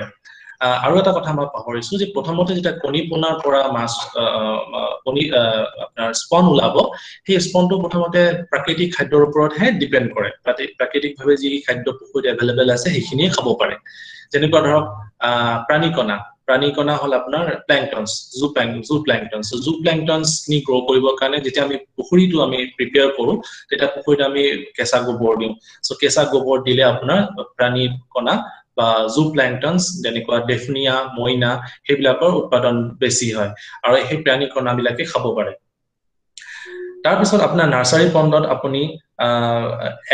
মানে প্ৰতি বিঘাত 20 লিটাৰ হিচাপত তেনেকে কেৰাচিন তেল সাবন পানী দিব পাৰে পোক পতংগ দূৰ কৰিবৰ কাৰণে যেতিয়া 3 বা 4 দিন বয়সৰ স্পন আপুনি 40 lakhs per hectare ৰেটত আপুনি নাৰ্সাৰী পণ্ডত মেলিব পাৰে পালনৰ কাৰণে সো ন্যাচাৰাল ইয়াতে আগতে প্ৰাকৃতিক খাদ্যৰ ওপৰত নিৰ্ভৰশীল আছিল ইয়াতে যদি ন্যাচাৰাল ফুডৰ ওপৰত সাফিসিয়েন্ট নহবও পাৰে তেনে ক্ষেত্ৰত আপোনাৰ খৰিহৰ খলি হৈ আপোনাৰ চাউলৰ মল বা চাউলৰ আমি যেটো ৰাইস ব্ৰান বুলি কওঁ ফিশ মিল 2.5 কেজি প্ৰথম 5 দিনৰ কাৰণে দিব লাগিব যদি আমি 1 লাখ স্পন যদি আমি পালন কৰিছো তেতিয়া হলে প্ৰথম 5 দিন আমি 2.5 কেজি দিম সেকেন্ড 5 দিন আমি অকমান 8.2 কেজি কে দিম আৰু নেক্সট 5 ডেজ আকৌ আমি 5.6 কেজি কে তাক খাদ্য যোগান ধৰিম গতিকে আমাৰ 15 দিন আমি তেনেকে তাহাঁতক খোৱা খাদ্য দিব লাগিব ইকোনমিক্স কি কয় ইকোনমিক্স আপোনালোকে এটা কথা আমি ইয়াতে কৈ থব বিচাৰিছো ইয়াত ইকোনমিক্স টু ৰিয়েল ইকোনমিক্স নহয় এস্টিমেটেড ইকোনমিক্স ৰিয়েল ইকোনমিক্স টু হলে আপোনাক মেইন বিভাগত যে আপুনি যদি খবৰ লয় আপোনাক মেইন বিভাগে বৰ্তমান দিনত গভৰ্নমেন্ট ৰেট কিমান এটা স্পনৰ কিমান 50 পইচা নে 10 পইচা নে এটকা হেতু আপোনাক কৈ দিব বা এটা ফ্ৰাইৰ মূল্য কিমান সেই হিচাপে আপুনি ৰিয়েল ইকোনমিক্স টু উলিয়াই লব পাৰিব ইয়াত আমি ফিশাৰমেনৰ লগত কথা পাতোতে যেনেকে কয় যে এনেকে 10000 টকাত বা 15000 টকাত পুখুৰী এখন প্ৰিপেয়াৰ কৰি লব পাৰি মাছ মেলিবৰ কাৰণে হেনেকুৱা ধৰণৰ এটা এস্টিমেটেড ইকোনমিক্স আমি ইয়াত দিছো সো আমি ধৰি লৈছো যে 500 বৰ্গ মিটাৰৰ পুখুৰী এটাৰ কাৰণে নাৰ্সাৰী পণ্ডত আপুনি ব্লিচিং পাউডাৰ লাগিব সাৰ লাগিব আপোনাৰ স্পন কিনিব লাগিব সেই গুটিখিনি ধৰি আপোনাৰ যদি 10000 টকা খৰচ হয় মই খান্দাৰ কথা কোৱা নাই ইয়াতো মই এটা আইডিয়া দি থৈ দিও যদি আপোনাৰ 1 বা 1.5 বিঘা মান মাটি আছে আৰু আপুনি জেসিবি ৰে পুখুৰী খান্দিব বিচাৰিছে সেই খৰচটো নিৰ্ভৰ কৰিব আপোনাৰ পুখুৰীটো অলৰেডি কিমান দ যদি একদমে দ নহয় তেতিয়ালে খৰচ বেছি হ'ব আপোনাৰ আৰু যদি অকমান দ আছে অলৰেডি তেতিয়ালে আপোনাৰ 25-30 হাজাৰ টকাটো হ'ব পাৰে বা এই খৰচ আপোনাৰ 40 হাজাৰ লৈকেও হ'ব পাৰে পুখুৰী এটা জেসিবি ৰে খান্দি পাৰ বন্ধালৈকে এটা 1 বিঘা বা 1.5 বিঘা সৰু পুখুৰী এটা কাৰণে সো যদি আমি 300 rupees 1000 ফ্ৰাইৰ কাৰণে আমি যদি ধৰো আৰু যদি আমি ধৰি লওঁ যে 75000 ফ্ৰাই তাতে উৎপন্ন হৈছে কনসিডাৰ কৰিছো যে 50% মৰ্টেলিটি মানে 50% অকল যদি 50% সাৰ্ভাইভ কৰে তেতিয়া হলে আমাৰ ইনকামটো হ'ব 22500 আৰু আমাৰ বেনিফিটটো হ'ব 120% লাভৰ শতাংশ হ'ব 125%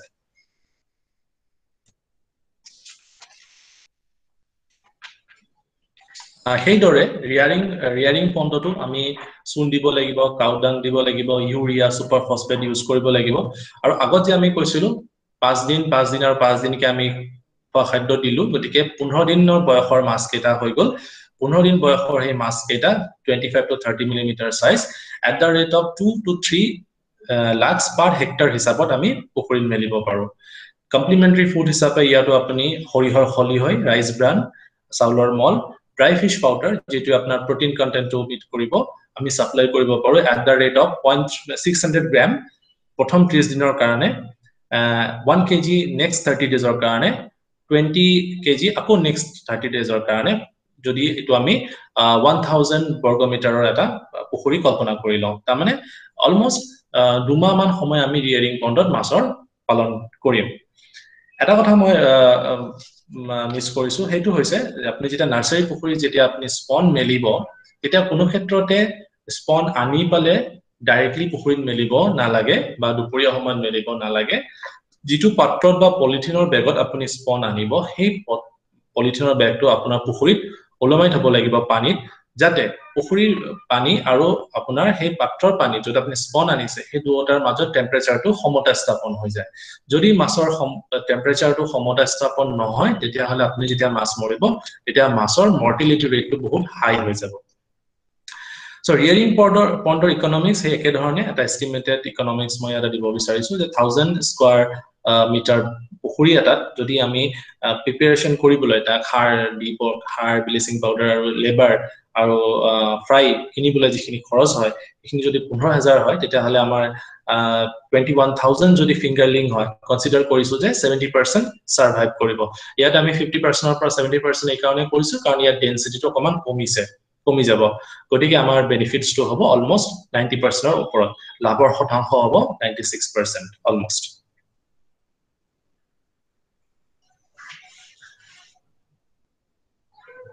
জয়দীপ স্যাৰ,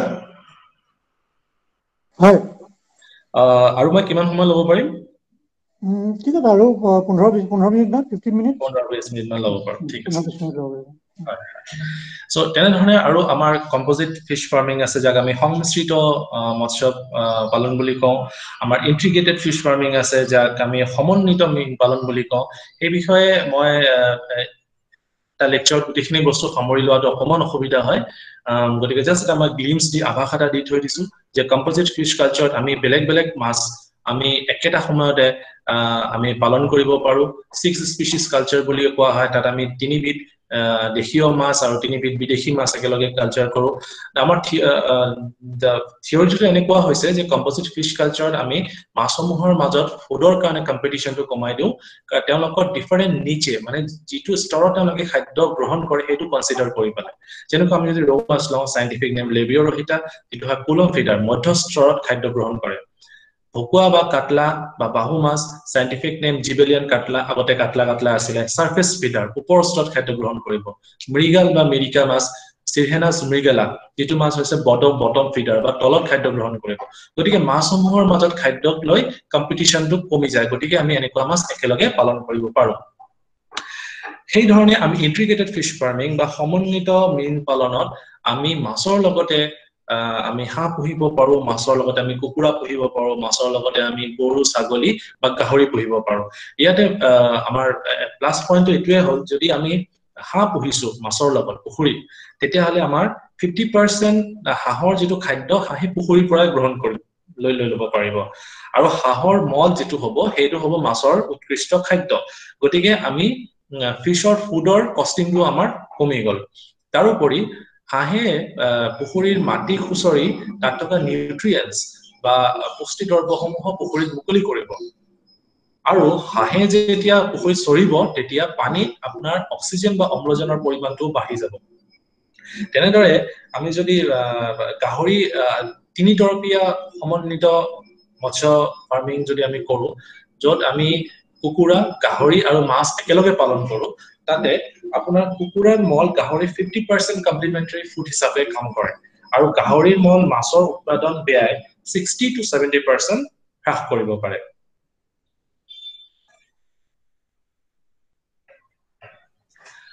চমুকৈ মই আমাৰ আলংকাৰিক মাছৰ কথা অকমান আভাস এটা দিব বিচাৰিছো যে আমাৰ অসমত অফিচিয়েলি 218 বিধ মাছ প্ৰজাতিৰ মাছ পোৱা যায় যদিও এই সংখ্যা 300 ওচৰা-ওচৰি হ'ব ইয়াৰ ভিতৰত 218 যদি আমি ধৰিও লওঁ তাৰে 111 বিধ মাছ আৰু আলংকাৰিক ভ্যালু আছে বা অৰ্নামেন্টাল ভ্যালু আছে আলংকাৰিক মাছ বুলি কোৱাতে আমি হেনেকুৱা মাছ কওঁ যাৰ সাইজটো অকমান সৰু হ'ব লাগিব যাক আমি একুৱাৰিয়ামত ৰাখিব পাৰি অলপ শান্ত বা ডচাইল হ'ব লাগিব বা কালাৰফুল হ'ব লাগিব ৰংচঙীয়া হ'ব লাগিব কিন্তু সেই ধৰণৰ কনসেপ্ট আজিকালি অকমান পৰিৱৰ্তন হৈছে মাছটো দেখাত যদি ধুনিয়াও নহয় কিন্তু তাৰ এটা বিভৎস এটা দেখা বা এটা বিজাৰে শেপ এন্ড সাইজ হেতু যদি আপোনাৰ অ্যাট্ৰাকশন আপোনাক অ্যাট্ৰাক্ট কৰিব পাৰে হেতু অৰ্নামেন্টাল ফিশ হিচাপে পৰিগণিত হ'ব গতি অৰ্নামেন্টাল ফিশ কালচাৰ কৰিবলৈ যাওঁতে এটো মই আমাৰ খলিহনা মাছ ট্ৰাইকোগাস্টাৰ ফেসি এটা দেখুৱাইছো সো খলিহনা মাছ যদি আপুনি ব্ৰিডিং কৰাব বিচাৰে আমি কলিকতা বিশ্ববিদ্যালয়ৰ প্ৰাণী বিজ্ঞান বিভাগত আজি প্ৰায় 10 বছৰ আগতে আমি দেখিছিলো যে তাতে ইন হাউস স্মল ইন্ডিজিনাস ফিশৰ ব্ৰিডিংৰ চেষ্টা কৰিছিলে তেওঁলোকে আমি বাসন ধোঁতে যেটো স্ক্ৰাব ইউজ কৰো বা জাবৰ যেটো ইউজ কৰো প্লাষ্টিকৰ হেতু ইউজ কৰিছিলে যত মাছে কণী পাৰে সোমাই গৈ আৰু তাতে ষ্টিকি হৈ মাছৰ কণীবিলাক থাকি যায় আৰু সেই ট্যাঙ্কটো যেতিয়া বিজুলী ঢেৰেকনিৰ সময়ত থান্ডাৰষ্টৰ্মৰ সময়ত আপোনাৰ খিৰিকিৰ ওচৰত ৰাখি ওপৰৰ পৰা আৰ্টিফিশিয়ালি শাৱাৰ দিয়া হয় যেটোৱে মাছৰ ষ্টিমুলাছ হিচাপে কাম কৰে ফৰ ব্ৰিডিং পাৰপাছত কাম কৰে গতিকে আমি অৰ্থনৈতিকভাৱে স্বাৱলম্বন হ'ব কাৰণে আমি এনেকুৱা অৰ্নামেন্টাল ফিশ কালচাৰৰ সৰু আউটলেট এটা খুলিব পাৰো যত আমি আলংকাৰিক মাছ বা অৰ্নামেন্টাল আমাৰ ইন্ডিজিনাস অৰ্নামেন্টাল ফিশ কালচাৰৰ কাৰণে বা একুৰিয়াম এটা বনাবৰ কাৰণে যি বস্তু লাগে হেনেকুৱা ধৰণৰ আমি এটা ব্যৱসায় কৰিব পাৰো তাৰ কাৰণে আমি জানিব লাগিব যে একুৰিয়াম এটাৰ কাৰণে আমাৰ কি বস্তু লাগিব গ্লাস ট্যাঙ্ক লাগিব আপোনাৰ হুড লাগিব বাল থাৰ্মোমিটাৰ লাগিব আপোনাৰ বালি লাগিব ৰংচঙীয়া আপোনাৰ শিল লাগিব ব্যাকগ্ৰাউণ্ডত ধুনিয়া এটা ফটো লাগিব আপোনাৰ একুৱেটিক প্লান্টস লাগিব ওয়াটাৰ ক্লিন কৰিবৰ কাৰণে ক্লিনাৰ লাগিব আৰু আৰ্টিফিশিয়াল ফুড লাগিব গতিকে একুৰিয়ামৰ লগত বহুত ধৰণৰ ব্যৱসায় জড়িত হৈ আছে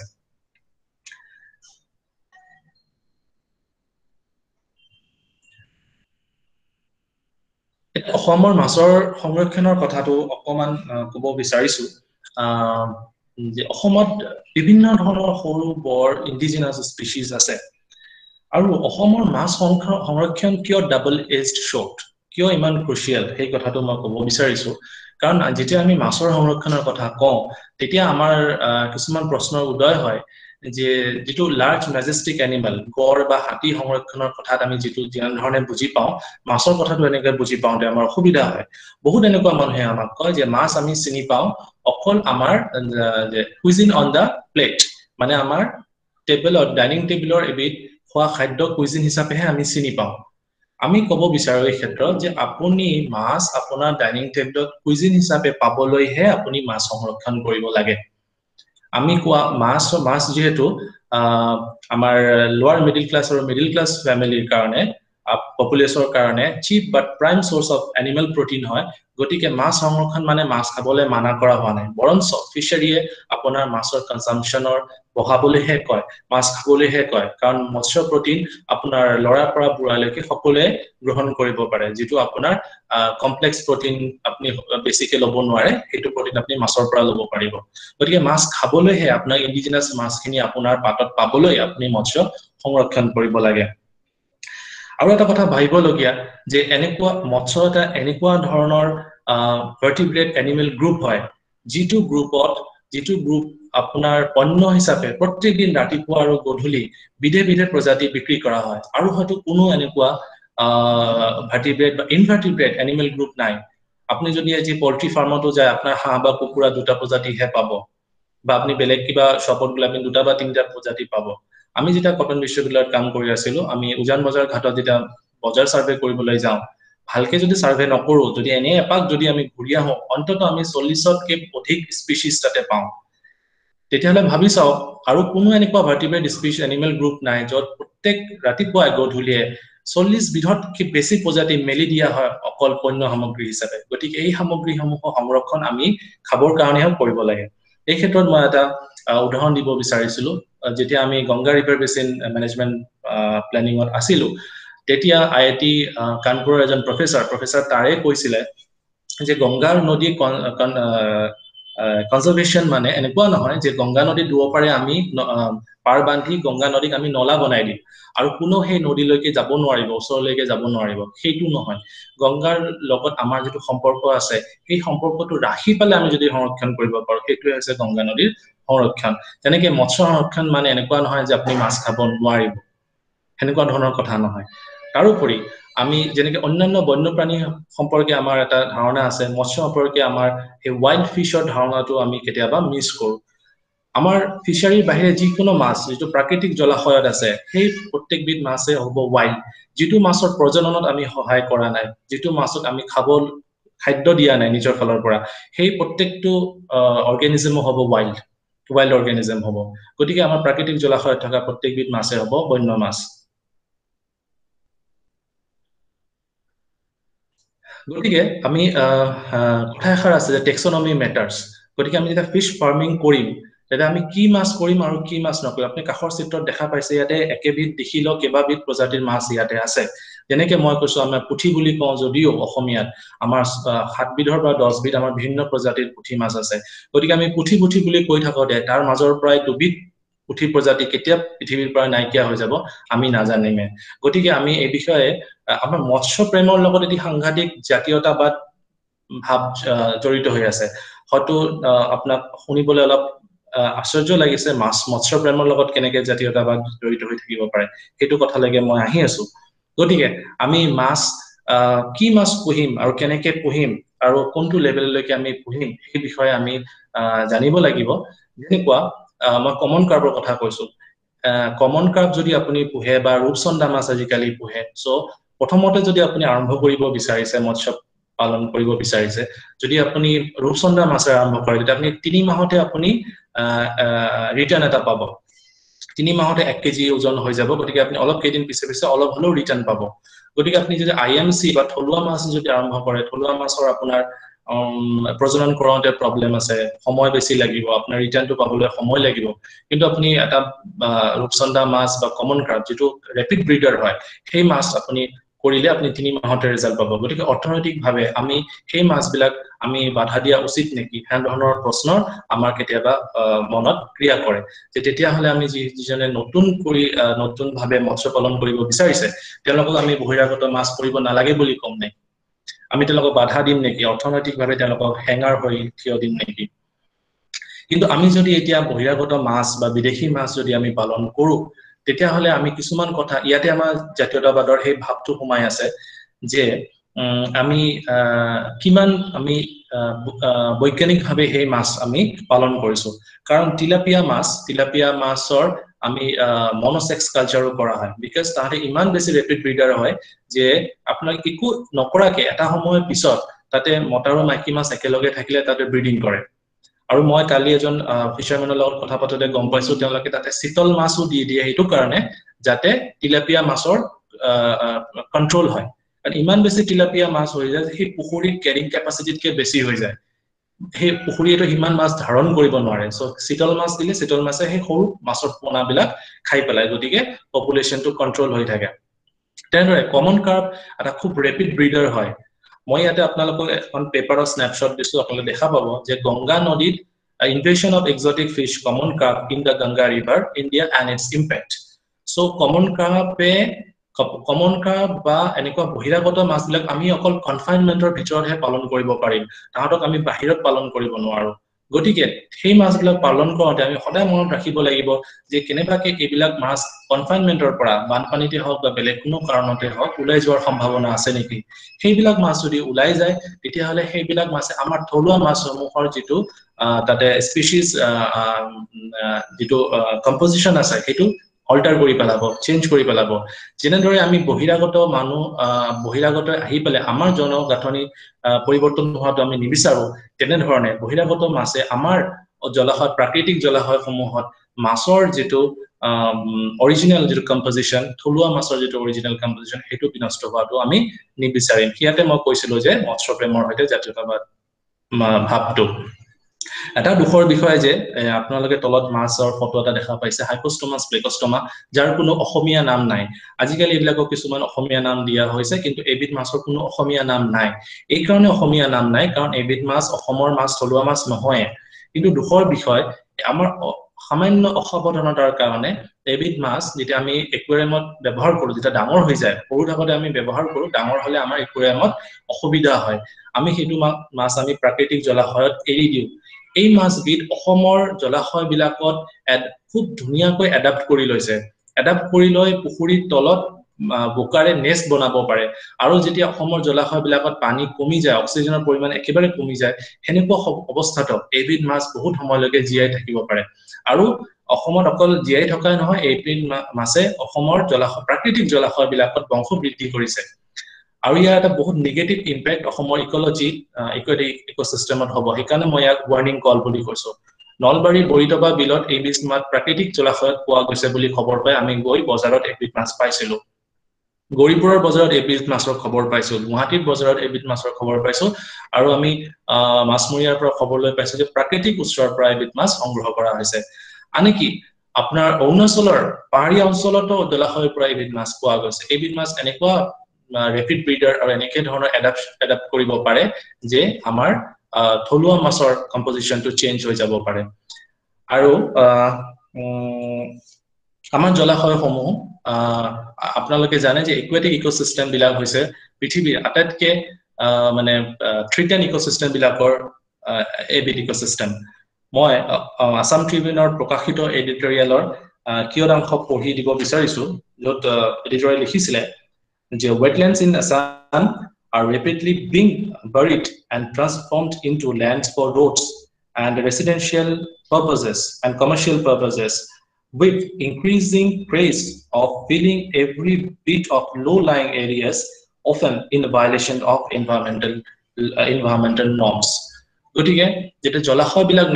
নাইকিয়া হৈ যাব যেটা পুঠি দৰিকণা নাইকিয়া হৈ যাব যেতিয়া আমাৰ পিছৰ প্ৰজন্মত আমি দৰিকণা মাছ এটা দেখুৱাব নোৱাৰিম তেতিয়াহে তাৰ নিচিনা হয়তো আমাৰ দুখৰ কথা আৰু একো নাথাকিব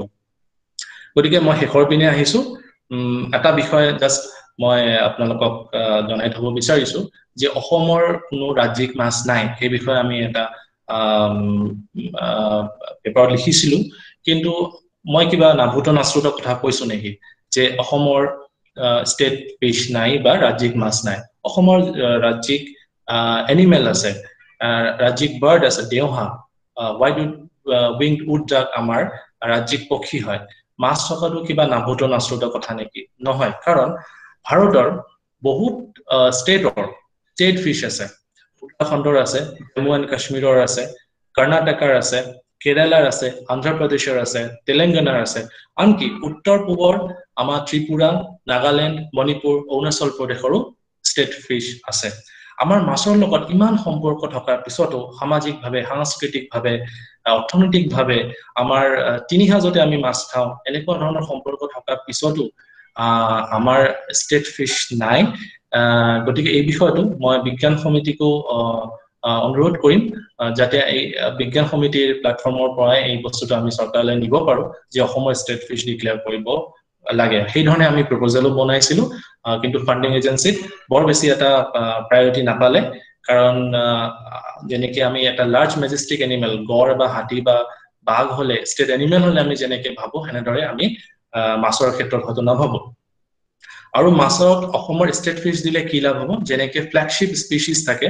যে আমি যদি কিবা এটা চিতল মাছে হওক বা এটা পুঠি মাছে হওক বা চান্না বাৰ্কা হয় কিবা যদি আমি এটা ষ্টেট ফিশ বুলি দিওঁ সেই মাছৰ লগতে সেই গোটেই জলাশয়টো সেই প্ৰাকৃতিক জলাশয় বা ইকুৱেটিক ইকোসিস্টেমটো গোটেইটো আমাৰ সংৰক্ষণ হৈ যাব তাত মাছ খাদ্য হিচাপে গ্ৰহণ কৰাত কোনো বাধা কথা ইয়াতে নাহে আৰু আমাৰ যিটো সেন্টিমেন্ট মাছৰ লগত আমাৰ যিটো সেন্টিমেন্ট সেইটো হয়তো আৰু একোচ আগবাঢ়ি যাব গতিকে মই যিসকল মোৰ গুৰু যিসকলৰ পৰা মই ইউনিভাৰ্চিটি বা কলেজত প্ৰথমতে মাছ বিষয়ে জানিছো তেওঁলোকক সকলোকে মই আজি মনত সোঁৱৰণ কৰিছো তেওঁলোকক ধন্যবাদ জ্ঞাপন কৰিছো তাৰোপৰি প্ৰত্যেকজন ব্যক্তি যিসকলৰ পৰা মই মাছ বিষয়ক এটি হলেও নতুন ইনফৰমেশ্যন পাইছো সকলোকে মই ধন্যবাদ জ্ঞাপন কৰিছো আৰু ইনছেটত মই ফটো এখন দিছো এইখন হৈছে সেই ফটোখনত আপুনি মোৰ লগত মাছমৰীয়াজন দেখা পাইছে তেওঁ ফিশ ফাৰ্মাৰ নহয় তেওঁ প্ৰাকৃতিক জলাশয়ৰ পৰা মাছ সংগ্ৰহ কৰি নিজৰ পৰিয়ালক পোহপালন দিয়ে তেওঁৰ নাম হৈছে শুক্ৰু মোৰ PhD সময়ত তেওঁ মোক যথেষ্ট সহায় কৰিছিলে তেওঁৰ মৎস্য বিষয়ক জ্ঞানসমূহত দেখি মই তবত মানিছিলো তেওঁ মোক কৈছিলে যে কোনটো ঠাইত কেনেকুৱা ধৰণৰ মাছ পাব কোন সময়ত মই যাব লাগে কোন সময়ত মই মাছটো পাম এই ধৰণৰ তেওঁৰ মৎস্য বিষয়ক জ্ঞান মোক যথেষ্ট সহায় কৰিছে মই তেওঁক আজি ইয়াতে ধন্যবাদ দিব বিচাৰিছো আৰু তেওঁক মই স্মৰণ কৰিছো আৰু যদি কোনোবাই মীন পালনৰ কাৰণে বিশেষভাৱে জানিব বিচাৰে তেতিয়াহ'লে আমাৰ ষ্টেট ফিচাৰী ডিপাৰ্টমেণ্ট বা আমাৰ চিফ্ৰি এটা আমাৰ ৰিজনেল চেণ্টাৰ এটা আছে বেলতলাত য'ত ভট্টাচাৰ্য ছাৰ ডিৰেক্টৰ হৈ আছে কৃষি বিজ্ঞান কেন্দ্ৰসমূহো আছে তাৰপিছত আমাৰ নেশ্যনেল ফিচাৰী ডেভেলপমেণ্ট বৰ্ড আছে খানাপাৰাত কলেজ অফ ফিচাৰী চায়েন্স ৰহা বা গুৱাহাটী ইউনিভাৰ্চিটি আমাৰ ডমেশ্বৰ শৰ্মা ছাৰে বহুত ইণ্ডিজিনাছ স্মল ফিছৰ ব্ৰিডিং কৰাইছে ডিব্ৰুগড় ইউনিভাৰ্চিটিৰ বিশ্বাস ছাৰ আছিলে তাৰপিছত আমাৰ যোৰহাটত এগ্ৰিকালচাৰ ইউনিভাৰ্চিটিত বিভা চেতিয়া বাইদেউ এনেধৰণৰ বিশেষ ব্যক্তিসকলৰ তেওঁলোকে সহায় ল'ব পাৰে তো এইখিনি কৈয়ে মই মোৰ বক্তব্য ইয়াতে সামৰিছোঁ ধন্যবাদ স্যাৰ এইখিনিতে আমি প্ৰশ্ন উত্তৰ শিতানলৈ আগবাঢ়িব বিচাৰিছো আমাৰ চ্যাট বক্সত ইতিমধ্যে এটি প্ৰশ্ন আহি পৰিছে প্ৰশ্নটি কৰিছে ধ্ৰুৱজ্যোতি কলিতাই তেওঁ সুধিছে অসমৰ খেতি পথাৰবোৰৰ লগত জান জুৰি খাল বিলবোৰৰ পোনপটীয়া সম্পৰ্ক আছে যিহেতু খেতি পথাৰত ৰাসায়নিক সাৰ কীটনাশক প্ৰয়োগ কৰা হয় গতিকে প্ৰাকৃতিক জলাশয়বোৰৰ মৎস্য প্ৰজাতিবোৰৰ অস্তিত্ব ৰাসায়নিক সাৰ কীটনাশকৰ প্ৰভাৱৰ বাবে সংকটাপন্ন হ'ব পাৰে নেকি ধন্যবাদ নিশ্চয় ৰাসায়নিক সাৰ প্ৰয়োগে মৎস্য যেটো আমাৰ থ্ৰিটেন বুলি কৈছে এটো নিশ্চিতভাৱে হ'ব কাৰণ আমাৰ জলাশয়সমূহ আমাৰ খেতি পথাৰৰ ওচৰতে থাকে যেটো ৰান অফ বুলি কওঁ এগ্ৰিকালচাৰাল ৰান অফ এই ৰান অফত আমাৰ আৰু আগতে অকল মাছে নহয় আপোনালোকে আগত দেখিব যে আমাৰ একুৱেটিক ইকোসিস্টেম বিলাকত শামুক খুব পোৱা গৈছিল স্নেল বা ভেকুলি পোৱা গৈছিল বহুত আৰু সেইবিলাকে হৈছে এটা সুস্থ একুৱেটিক ইকোসিস্টেমৰ ইন্ডিকেটৰ স্পিচিছ সেইবিলাকৰ উপস্থিতি আপোনাক এটা স্বাস্থ্যৱান একুৱেটিক ইকোসিস্টেমৰ ইংগিত দিব যিবিলাকে আজিৰ দিনত এই ৰাসায়নিক সাৰ বা কীটনাশক দ্ৰব্যই হওক সেইবিলাকৰ কাৰণে এজ এ হোল অকল মাছে নহয় গোটেই জীৱকুল আপোনাৰ একুৱেটিক ইকোসিস্টেমৰ জীৱকুল সংকটাপন্ন হৈছে সেইটো কথা সঁচা ধন্যবাদ স্যাৰ এইখিনিতে মই আমাৰ শ্ৰোতা আৰু দৰ্শক মণ্ডলীক তেওঁলোকৰ যদি প্ৰশ্ন আছে পোনপটীয়াকৈ সুধিবলৈ অনুৰোধ জনালো মই এটা কোৱেশ্চন কৰিব বিচাৰিছো মৃণালী দেৱী হয় বাইদেউ নিশ্চয় আৰমান মই এটা কথা সুধিব বিচাৰো আপুনি ষ্টেট ফিছ অসমৰ আজিলৈকে নাই বুলি ক'লে বৰ দুখ পাইছো হয় আমাৰ জাতিৰ কাৰণে এটা লাগে যেহেতু আপোনালোকে এটা প্ৰস্তাৱো দিছিল এনে ধৰণৰ মাছ দিছিল আৰু কি হলে ভাল হয় আপোনাৰ অনুভৱ কি পুঠি খলিহনা নে আন কিবা মাছ জানিব বিচাৰিছো বিন্দুলিনী বাইদেউ আপোনাক দেখা পাই বৰ ভাল লাগিল নৰ্থ গুৱাহাটীৰ পিছত আজি আপোনাক এই ভাৰ্চুৱেল মিডিয়ামৰ যোগেদিয়ে দেখা পাইছো বহুত দিন পিছত আশা কৰিছো আপুনি ভালে আছে আৰু হয় ৰাজ্যিক মাছৰ কথাটো হৈছে আমাৰ ব্যক্তিগত কিছুমান চিন্তাধাৰা থাকিব পাৰে বা সেইটো আমি যেটো প্ৰপোজাল ভাবিছিলো সেইটো প্ৰপোজালত আমি সেই ব্যক্তিগত চিন্তাধাৰণাৰ বাহিৰে ব্যক্তিগত চিন্তাধাৰণাক প্ৰাধান্য নিদি আমি ভাবিছিলো যে সমজুৱাভাৱে মানুহে কি বিচাৰে মানে এজ এ মাছ আমি কোনটো মাছক বিচাৰো আমি সেইটো কথাই বেছি ভাবিছো মই ফিচাৰী আমাৰ মিনিষ্টাৰৰ এডভাৰটাইজমেন্টত দেখিছিলো যে দুফালে দুটা চিতল মাছৰ ফটো আছে সো আমি সাধাৰণতে চিতল মাছৰ ফটোটো কিয় দিওঁ বা আমি উৰুকাৰ দিনাখন আমি চিতল মাছৰ কথা কিয় কওঁ বা বৰালি মাছৰ কথা কিয় কওঁ গতিকে সেইটো এটা ক্যান্ডিডেট স্পিচিছ হ'ব পাৰে ক্যান্ডিডেট স্পিচিছ এটা হ'ব পাৰে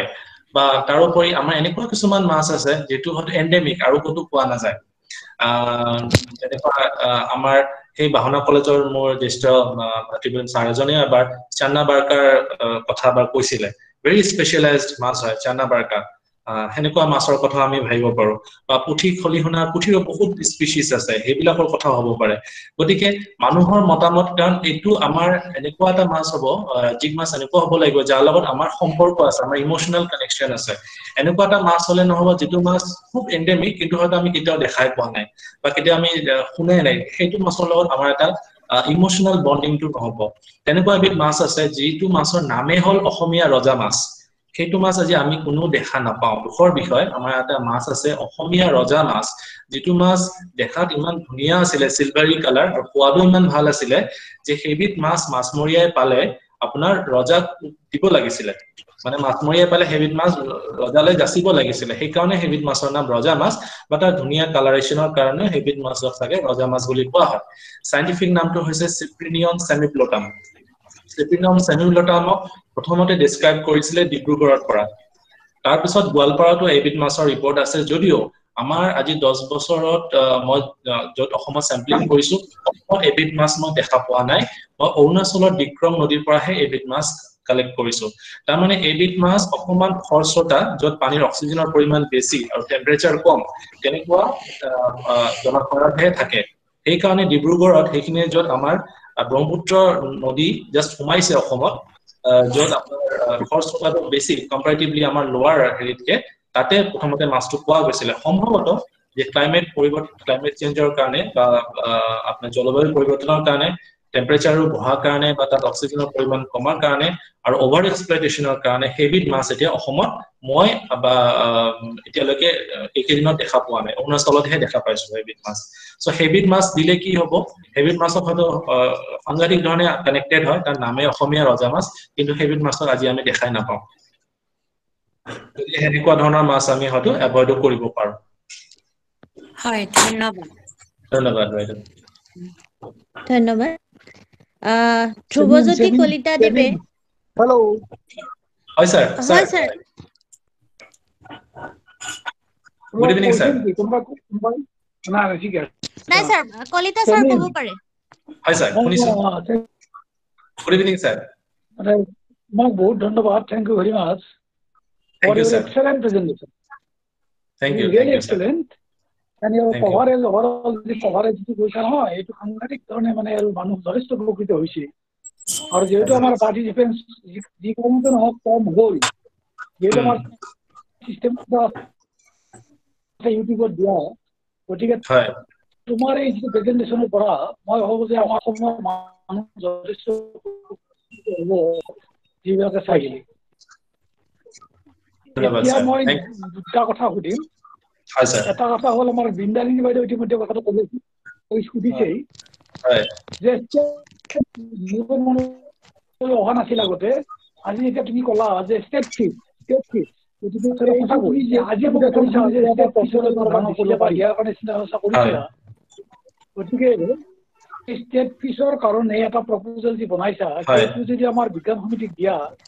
আমি চৰকাৰৰ লগত অকণমান যোগাযোগ কৰাৰ সুবিধা হ'ব হয় আৰু মই এইটো 100% সাপোৰ্ট কৰিছো নিশ্চয় স্যাৰ যে ষ্টেট ফিজো এনেকুৱা আচলতে এটা হ'ব লাগে ডিক্লাৰেশ্যন দিব লাগে এক নম্বৰ দ্বিতীয়টা হ'ল কি নিশ্চয় স্যাৰ হয় মানে আমাৰতো এন্টাৰপ্ৰিনাৰশ্বিপ এতিয়া ক্ৰমান্বয়ে অকণমান ভেৰি শ্ল' স্পেচ গ্ৰয়িং কিন্তু অভাৰঅল এন্টাৰপ্ৰিনাৰশ্বিপ কৰা যি দুখ লগা সেইটো আমি ক'বই নালাগে বিশেষকৈ এগ্ৰিকালচাৰ ৰিলেটেড কথা বাৰ্তাবিলাক গতিকে বিজ্ঞান সমিতিৰ পৰা ইনিচিয়েটিভ লৈছোঁ বিভিন্ন ধৰণে এতিয়া মই সুধিছোঁ যে অৰ্নামেণ্টেল ফিজ আৰু তুমি যিহেতু ক'লা যে সৰু ডাঙৰ অৰ্নামেণ্টেল ফিজ প্ৰায় 100 কিবা ন 116 নেকি কৈছা নেকি 111 বিট হয় মোৰ 100 গতিকে এই অৰ্নামেণ্টেল ফিজবিলাক যে আছে এইবিলাকৰ বিভিন্ন কথা আহিব ইমান কথা মই নুসুধো এটা প্ৰশ্ন যে আমাৰ অসমত তুমি জনাত অৰ্নামেণ্টেল ফিজৰ ওপৰত এণ্টিপিনৰ আহিছে নেকি বা এণ্টিপিনৰ কোনোবা গঢ় লৈছে নেকি সৰু সুৰাকৈ হ'লেও বা ষ্টাৰ্টআপ ধৰণৰ কোনোবা আৰম্ভ কৰিছে নেকি হয় স্যাৰ অৰ্নামেন্টাল ফিশৰ মই যদি মানে ব্যক্তিগতভাৱে ভিজিট কৰা নাই এতিয়ালৈকে কিন্তু অসমতে হাতত লোৱা বুলি মই বাতৰি যোগেদি শুনিছো বা বেলেগৰ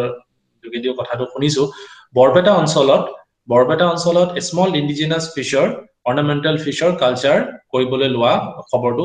মই গম পাইছো যদিও মই ব্যক্তিগতভাৱে ভিজিট কৰা নাই সাইট এতিয়ালৈকে বৰপেটা অঞ্চলত হয় আৰু তোমালোকে বা তুমিও অকমান ইনিচিয়েটিভ লৈ হয় হয় স্যাৰ মানে তেনেকুৱা ধৰণৰ অকমান চেষ্টা এটা কৰিব পাৰি সৰু সুৰাকৈ ষ্টাৰ্টআপ এটা কৰাৰ কাৰণে অৰ্নামেণ্টেল ফিছৰ ওপৰত নিশ্চয় স্যাৰ আমাৰ গুৱাহাটী ইউনিভাৰ্চিটি দণ্ডধৰ শৰ্মা ছাৰে অৰ্নামেণ্টেল ফিছৰ ব্ৰিডিং কৰিছে অৰ্নামেণ্টেল ফিছৰ ব্ৰিডিংটো ঠিকে আছে অকল ব্ৰিডিং কৰিলেতো নহ'ব এন্টাৰপ্ৰেনাৰশিপ নলয় এণ্টাৰপ্ৰিনাৰশিপ আগবাঢ়ি নাহে তেতিয়াহ'লে কিন্তু সেই যিটো হেৰি নহ'ব ব্ৰিডিংটো ঠিকে আছে লাগিব আমাক কিন্তু ইকুৱেলি কিন্তু ইম্পৰ্টেণ্ট আমাৰ যে ফিল্ডত সেইটো বহুত ইম্পৰ্টেণ্ট হয় স্যাৰ অলপ সৰু সুৰাকৈ ষ্টাৰ্ট কৰিব পাৰি হয় আৰু তুমি যিহেতু তোমাৰ ঘৰ যিহেতু গৌৰীপুৰত সেইটো চাইডত কৰবাত যদি আৰম্ভ কৰা সেইটো বহুত ডাঙৰ কথা এটা ইনিচিয়েটিভ হয় স্যার আপনি কৈছিলে স্যার এটা সাজেশন হয় স্যার ধন্যবাদ স্যার মই এইটো নিশ্চয় এইটো মই ভাবিম হেল্ল' হয় হেল্ল' হয় স্যার তো ডক্টৰ ৰমান আপোনালৈ ধন্যবাদ বৰ ধুনীয়া উপস্থাপন কৰিলে আমি যথেষ্টখিনি উপকৃত হৈছোঁ আৰু যিটো ষ্টেট ফিছৰ কথা কোৱা হৈছে আমি ভাবোঁ ইয়াত আমাৰ যিহেতু ছায়েন্স ছ'চাইটিৰ প্ৰধান সচিব মহোদয়ো আছে তেখেতে আমাৰ আগভাগ ল'লে আমাৰ অসম বিজ্ঞান সমিতিৰ তৰফৰ পৰা ইয়াত আগভাগ ল'লে ষ্টেট ফিছৰ কৰিব পাৰিলে ভাল হয় আৰু আপুনি বক্তব্যত এটা কথা কৈছিলে এটা মাছ বামী মাছৰ নিচিনা এই মাছটো আমাৰ ইয়াত উত্তৰ অঞ্চলত এখন গাঁৱত নদীত পাইছিল আৰু সেইটো হোৱাটছএপত পাই মই ছ'চিয়েল মিডিয়াত দিছিলোঁ খুব সম্ভৱ সেইটো পাইছিল কিজানি বহু মানুহে তাত শ্বেয়াৰো কৰিছে আৰু ভিউজো কৰিছে কিন্তু মাছটোৰ মানে হেৰিটো নাপালোঁ প্ৰকৃত মাছটোৰ নাম ইতিমধ্যে ৰহাৰ ফালৰ পৰাও ৰহাৰ ফিচাৰীৰ পৰা যোগাযোগ কৰিছিল মোলৈ কিন্তু যোগাযোগ কৰি থাকোঁতে মাছটো সেই স্থানীয় মানুহে মাৰি ইতিমধ্যে খালে গতিকে মাছটো দিব পৰা নগ'ল এইটো মাছটো বামী মাছ বুলি কৈছিল আপুনি নিশ্চয় পাইছিল কিজানি এই মাছটো হয় হয় হয় কি আছিল নামটো মোৰ ফটোখন যিমান দূৰ এতিয়া মনত পৰিছে সেইটো হয় আপোনাৰ সেই এংগুইলা বেংগলেন্সিছে হয় এংগুইলা বেংগলেন্সিছ সাইন্টিফিক নেম আমি অসমীয়াত কাঠবামী বা নাদলবামী বুলি যিটো কওঁ এইবিধ মাছ আচলতে আপোনাৰ প্ৰজননৰ কাৰণে সাগৰলৈকে যায়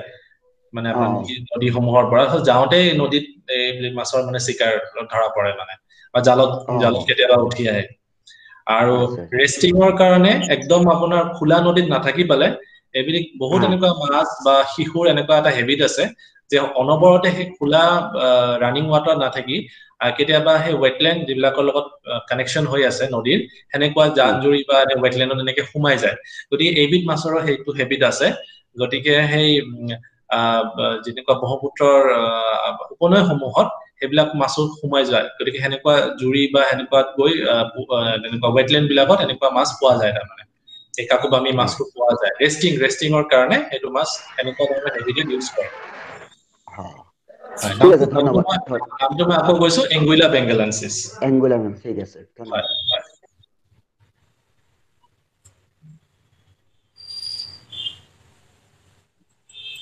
আৰু কাৰোবাৰ প্ৰশ্ন আছে নেকি বাৰু হেল্ল' হয় স্যাৰ ধ্ৰুৱজ্যোতি কলিতা দেৱৰ মই আন এটি প্ৰশ্ন ল'ব বিচাৰিছো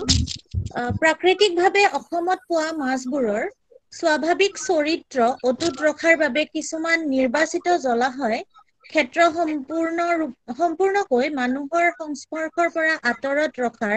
ব্যৱস্থাৰ কথা চিন্তা কৰিব পাৰি নেকি ধন্যবাদ আপুনি খুব ভাল এটা বিষয় দাঙি ধৰিছে ৱেষ্টত এনেকুৱা ফিছ চেংচুৰীৰ কনচেপ্টটো আছে আমাৰ ইয়াতে সেনেকুৱা ফিছ চেংচুৰীৰ কনচেপ্টটো খুব কম বা নাই বুলিয়ে ক'ব পাৰি মই আগতেও কৈছো যে হাতী বা গড়ে বা মেজেষ্টিক লাৰ্জ এনিমেলক আমি যেনেকে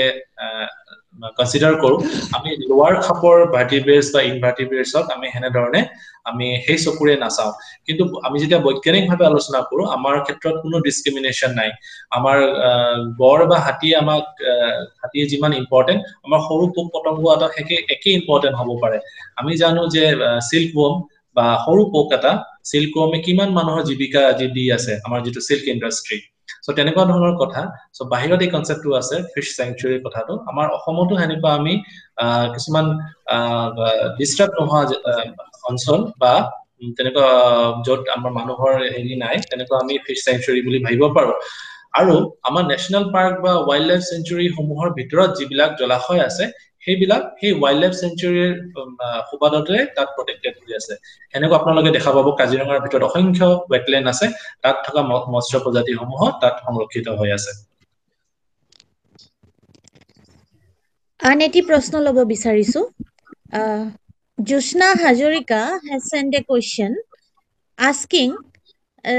the impact of invasive fish species on the local fish species. How can we take measures against such invasion? Okay. Thank you for your questions. The invasive species, for example, the common carp, which has a habit of scraping the soil in and around the pond, which actually creates the problems of eutrophication. So, as I said, the Hypostoma pleistoma that has a possibility of wiping out the indigenous fish compositions of a particular habitat. Similarly, the tilapia, if a tilapia goes out of the confinement, because it's a rapid breeder, you don't require any very sophisticated arrangement for its breeding. So it can breed and the compositions of that area will be wiped out totally. And what is the solution? The solution is that the wiping out of exotic species is not 100% possible. Whether it's a plant species or even animal species, 100% eradication is not possible if it has been infested already. So that's why I pointed out at the time that is a warning call that getting a Hypostoma pleistoma in the markets of Assam is a warning call. So maybe in upcoming 5 to 10 years we are in a conditions to control the invasions of Hypostoma pleistoma, but after that it will not be possible. If the fishes breeds rapidly in the wetlands of Assam, it will not be 100% possible to eradicate the species. The another thing is that while we release any species that is exotic and that is not indigenous to us, we are rearing it inside the aquarium. It should never be thrown into the natural water bodies. Most of the fishes dies because they cannot compete with the local environment, but these hardy fishes or the harsh fishes can adapt with the local environment. So that awareness should be with us while rearing the aquarium species. Thank you. Thank you, sir. আন কাৰোবাৰ যদি প্ৰশ্ন আছে তেওঁলোকে পোনপটীয়াকৈ সুধিব পাৰে হয় হেল্ল' ক'ব নমস্কাৰ মই বিনীতা শৰ্মাই কৈছিলো শামিম ৰহমান ছাৰলৈ আন্তৰিক জ্ঞাপন কৰিছো হয় আপোনাৰ বক্তব্য শুনি যথেষ্টখিনি অনুপ্ৰাণিত হলো আৰু যথেষ্ট কথা জানিব পাৰিলো আপোনাৰ পৰা ধন্যবাদ আৰু মোৰ এটা প্ৰশ্ন আছিলে আচলতে যেতিয়া মই একেদিন গুৱাহাটীত অহা যোৱা কৰি আছিলো এই ৰাস্তাৰ কাষে কাষে মই প্ৰায়ে মন কৰো অৰ্নামেণ্টেল ফিছবোৰ উলিয়াই থোৱা দেখা যায় বিক্ৰীৰ কাৰণে তেওঁলোকে বহুত সৰু সৰু কণ্টেইনাৰত সেই ফিছবোৰ বিক্ৰী কৰে মই যিমান দূৰ ধৰক মন কৰিছো মোৰ প্ৰশ্নটো ছাৰ এই ফিছবোৰ কেনেকে তেওঁলোকে প্ৰতিপালন কৰে ইমান সৰু সৰু কণ্টেইনাৰত ৰাস্তাৰ কাষত আৰু দিনটোত কিমান সময় এই মাছখিনি এনেকে থাকিব পাৰে আপোনাৰ পৰা জানিব বিচাৰিছিলো ছাৰ এই কিবা বিশেষত্ব আছে নেকি মাছবোৰৰ হয় আপুনি আপুনি কোনটো অঞ্চলত এনেকুৱা মাছবিলাক দেখা পাইছে আমি গুৱাহাটীৰ যদি আপুনি হাইৱে সাইডেদি যায় খানাপাৰালৈকে তাৰ কাষত কেতিয়াবা কিছুমান বিক্ৰেতাই বিক্ৰী কৰি থকা দেখা যায় সৰু সৰু কালাৰফুল কণ্টেইনাৰ তেওঁলোকে বিক্ৰী কৰি থাকে কিছুমান মাছ আপুনি ধন্যবাদ আপোনাৰ কোৱেশ্চনৰ কাৰণে আৰু আপুনি যেহেতু ইয়াতে ইন্টাৰেষ্ট দেখুৱাইছে গতিকে আপোনাক মই অনুৰোধ কৰিম আপুনি এনেকুৱা মাছ যদি দেখা পায় তেতিয়াহ'লে আপুনি এইটো জানিবলৈ যত্ন কৰিব যে সেই মাছবিলাক ইন্ডিজিনাছ স্পিচিছ হয় নে বাহিৰৰ পৰা কেলকাতাৰ পৰা অহা স্পিচিছ হয় কেলকাতাৰ পৰা বহুত মাছ আপোনালোকে জানে যে কেলকাতাত এনেকুৱা এখন বজাৰ আছে য'ত আপুনি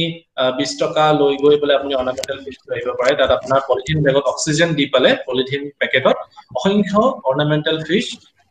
বিক্ৰী কৰা হয় আৰু তাতে ফিছ ফাৰ্মাৰ সকলে অৰ্নামেণ্টেল ফিছ প্ৰজনন কৰে আৰু তেওঁলোকে বহুত সিলেক্টিভ ব্ৰিডিং কৰে যেনেকা এইটো মাগুৰৰ লগত এইটো মাগুৰ এইটো মাছৰ লগত এইটো মাছ এনেকৈ কৰি পেলাই কালাৰো চেঞ্জ কৰে আৰু আমি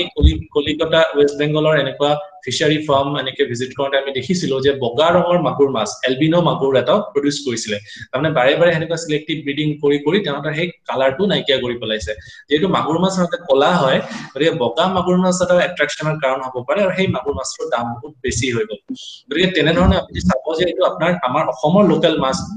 আছে নে বাহিৰৰ সেই ৱেষ্ট বেংগলৰ পৰা অহা মাছবিলাক আছে কাৰণ সেই ৱেষ্ট বেংগলৰ পৰা অহা মাছবিলাক পেকেট কৰি অক্সিজেন সোমোৱাই পেকেটত চেল কৰি অনা হয় সেইকাৰণে সেইখিনি বহুত সময়লৈকে থাকে নিশ্চয় ছাৰ মই এই কথা মন আৰু ইয়াৰ পিছত হয় হয় ছাৰ মানে বিনীতাই কথা সুধিলে আচলতে ময়ো প্ৰায় অবজাৰ্ভ কৰো বহুতখিনিয়ে দেখিলো হয় মানে মাজে মাজে আমাৰ যিটো মই চাইন্স চচাইটিৰ অফিচৰ পৰা আহিবলৈ গ'লে আমাৰ নেশ্যনেল হাইৱেতে বেলতলালৈকে যিটো ৰাস্তাৰ চাইডে চাইডে মানে অকমান ধৰা তোমাৰ প্ৰায় মোটামুটি এৰাউণ্ড 5 লিটাৰ মানৰ হ'ব নেকি 5 লিটাৰ মানৰ মানে ৰাউণ্ড ঘূৰণীয়া প্লাষ্টিক যেনে লাগে ট্ৰান্সপাৰেণ্ট কিন্তু গতিকে মই দেখো তাৰমানে দেখি আৰু গুচি যাওঁ কিবা বস্তুবিলাক আমি ভাবো মানে এদিন কিউৰিচিটি ৰাখিব নোৱাৰি মই গাড়ীখন ৰাখি নামি গলো নামি যাওঁতে হয় বিনীতা যিটো কথা কৈছে তাতে মাছেই এনেকৈ মাছ বিক্ৰী কৰে পানী থাকে আৰু তুমি যিটো কথা কৈছা সেইটো আচলতে মই চালো আমাৰ ইণ্ডিজিনাছ ফিছবিলাকতো প্ৰায়বিলাক আমি চিনি পাওঁৱেই প্ৰায়বোৰে চিনি কিছুমানত বাহিৰে গতিকে মই চাই দেখো যে আচলতে আমাৰ ইণ্ডিজিনাছ ফিছ মই যিদিনা দেখিছো ইণ্ডিজিনাছ ফিছ নহয় ইয়াৰ ফিছ নহয় সেইটো বাহিৰৰ ফিছ বাহিৰৰ ৰংচঙীয়া ফিছ বাহিৰৰ ফিছ আমাৰ সেই তোমাৰ গল্ডেন ফিছৰ দৰে লাগে গোল্ডেন কাৰ্পৰ নিচিনা লাগে গোল্ডেন কাৰ্পৰ তেনেকুৱা লাগে গতিকে এইটো এটা সুন্দৰ কথা আচলতে আজি ইয়াত যিখিনি বিনীতা যিটো কথা মেনশ্যন কৰিলে গতিকে এই ধৰণৰ বিজনেছটো আমাৰ আচলতে যদি সেইটো বিজনেছ চলিছে আমাৰ ইণ্ডিজিনাছ ফিছৰ ওপৰতো এনেকুৱা বিজনেছ কৰিব পাৰি কিয় নোৱাৰি ছাৰ মই সেইটোৱে ভাবিছিলো এইটো চাগে আমাৰ ইণ্ডিজিনাছ স্পিচিছ বিলাক নহ'ব আৰু ইণ্ডিজিনাছ স্পিচিছৰ ছাৰ ব্ৰিডিং কৰাত অলপমান অসুবিধা হয় সেইটো মানে সেইটো কাৰণেও হয়তো কাৰণ বাহিৰৰ স্পিচিছ বিলাকত এষ্টাব্লিছড আগত বহুত বছৰৰ পৰা মানুহে কৰি কৰি সেইখিনি হৈছে আমাৰ খিনি যেহেতু হোৱা নাই সেইটো পটককে যেতিয়া মানুহে এণ্টাৰপ্ৰেনাৰশ্বিপ এটা আৰম্ভ কৰিব নোহোৱা বস্তু এটা কৰিবলৈ অকমান মানে এটা হেজিটেশ্যন থাকে যে গোল্ডেন কাৰ্পটোতো আমি জানোৱে গোটেই পৃথিৱী জুৰি মানুহে ব্ৰিডিং কৰায় গতিকে সেইটো পাৰিম কিন্তু আমাৰ খলিহনা মাছটো ব্ৰিডিং কৰাবলৈ আমাৰ হয়তো অসুবিধা হ'ব গতিকে আমাৰ সেইটো এটা অসুবিধা নোহোৱা নহয় গতিকে আপুনি ঠিকে কৈছে ময়ো ভাবিছো সেইবিলাক আমাৰ লোকেল মাছ হ'ব নালাগে এই আপোনাৰ মানে এক্সোটিক কাৰ্পছে হ'ব অৰ্নামেণ্টেল ফিছে হ'ব আচ্ছা এইখিনিতে মই এটা কথা ক'ব বিচাৰিছো এটা খুব ভাল প্ৰস্তাৱ ডক্টৰ শ্বামিম ৰহমানে দিছে যে আমাৰ যিটো ষ্টেট ফিছৰ কথাটো কৈছে যে আমাৰ এনেকুৱা এটা আলোচনাতে ডক্টৰ নালিন মোহনে যেতিয়া মোহন ছাৰ আমাক এটা বক্তৃতা দিছিলে হৰ্টিকালচাৰৰ ওপৰত ইতিমধ্যে আমি অসম বিজ্ঞান সমিতিত তাৰ এটা আউটকাম হিচাপে আমি এটা হৰ্টিকালচাৰ বিষয়ত আমি বিশেষ কিছুমান কাম কাজ কৰিবলৈ আৰম্ভ কৰিছো আমাৰ ডক্টৰ মোহন কলিতা ছাৰে এই ক্ষেত্ৰত নেতৃত্ব দিছে এতিয়া আমি ভাবিছো যে এইটো যে ষ্টেট ফিছৰ কথাটো কৈছে আপোনাৰ যিটো প্ৰস্তাৱ আমালৈ যদি পঠিয়ায় প্ৰথমতে আমি ভাবিছো এটা ছ'চিয়েল মিডিয়াৰ যোগেদি অসম বিজ্ঞান সমিতিৰ ফালৰ পৰা আমি এটা চলাম যে ৰাইজে কেনেকুৱা ধৰণৰ মাছ হোৱাটো বিচাৰে এইটো লৈ তাৰপিছত আমাৰ ফালৰ পৰা আমি গোটেই ৰাইজৰ মতামত লৈ এটা প্ৰস্তাৱ সহকাৰে তেতিয়া আমি অসম চৰকাৰক দিব পাৰিম আৰু হয় এইটো এটা খুব ভাল প্ৰস্তাৱ হ'ব হয়তো এনেকুৱা হ'ব পাৰে যে কাইলৈ অকল এটা মাছ নহয় বেলেগ বেলেগ ইকলজিকেল কণ্ডিশ্যনত 2টা বা 3টা স্পেচিছো হ'ব পাৰে এনেকুৱা ধৰণৰ চিন্তাধাৰাও হ'ব পাৰে গতিকে এই ক্ষেত্ৰত আমি নিশ্চয় আগবাঢ়িম এইটো এটা আজি খুব ভাল প্ৰস্তাৱ আমি আজি বক্তৃতাৰ এইটো এটা সুন্দৰ আউটকাম হ'ব বুলি আমি ভাবিছো ধন্যবাদ আপোনাৰ কথাখিনিৰ কাৰণে ভাল পালো মই ধেমাজিৰ পৰা কৈছো লাবণ্য লাহনী হয় বাইদেউ হেল্ল' হয় বাইদেউ শুনিছো বহুত খুব ভাল আলোচনা ভাল লাগিলে আপোনাৰ এইখিনি ধন্যবাদ বহুত উন্নত হয় বহুখিনি যিবিলাক আলোচনা কৰিলে বা আপুনি যেনেধৰণে উপস্থাপন কৰিলে আমি বহুতখিনি কথা জানিলো এতিয়া মই আমাৰ যিবিলাক বৰ্তমান আমি ৰেয়াৰ যিবিলাক মাছ বৰ্তমান যিবিলাক নাইকিয়া হৈ গৈছে এই যে নিষেধাজ্ঞা জাৰি কৰিছে মাছ বিলাক মৰাৰ ক্ষেত্ৰত যিবিলাক আইন আছে সেই আইন বিলাক নমনাৰ কাৰণে আমাৰ বহুতো যিবিলাক আমাৰ সাধাৰণতে উপলব্ধ যিবিলাক নদীৰ মাছ সেই খুব কমি গৈছে আৰু আজিকালি একেবাৰে দেখা পোৱা নাই যেনে পাভ মাছ বা তেনেকুৱা ধৰণৰ এলেং এইবিলাক আজিকালি আমি ইয়াত দেখিবলৈ নেপাওঁ গতিকে এই ক্ষেত্ৰত মাছবিলাক মাছমৰীয়াই মাৰি মনে মনে বিক্ৰী কৰে বা তেনেকুৱা ধৰণৰ তেওঁলোকে ব্যৱসায় কৰি আছে আৰু এইটো আমি প্ৰায় আমি বহুতো তেনেধৰণে দৰখাস্ত দিওঁ DCR প্ৰশাসনৰ ওচৰত তেনেকুৱা ধৰণৰ আমি দাখিল কৰিছো বা আমি কওঁ কিন্তু তেখেতলোকে কিমান ধৰণে তাৰ ওপৰত কাম কৰে নেজানো কিন্তু আমি প্ৰায় এইটো দেখাৰ কাৰণে আমি কেনেকুৱা ধৰণৰ ব্যৱস্থা ললে ভাল হ'ব বাৰু আপোনাৰ পৰামৰ্শ এটা দিয়কচোন হয় বাইদেউ আপোনাৰ কথাখিনি ভাল লাগিছে আৰু আপুনি ঠিকে কৈছে আপুনি আপোনাৰ কথাৰ পৰা মই এইখিনি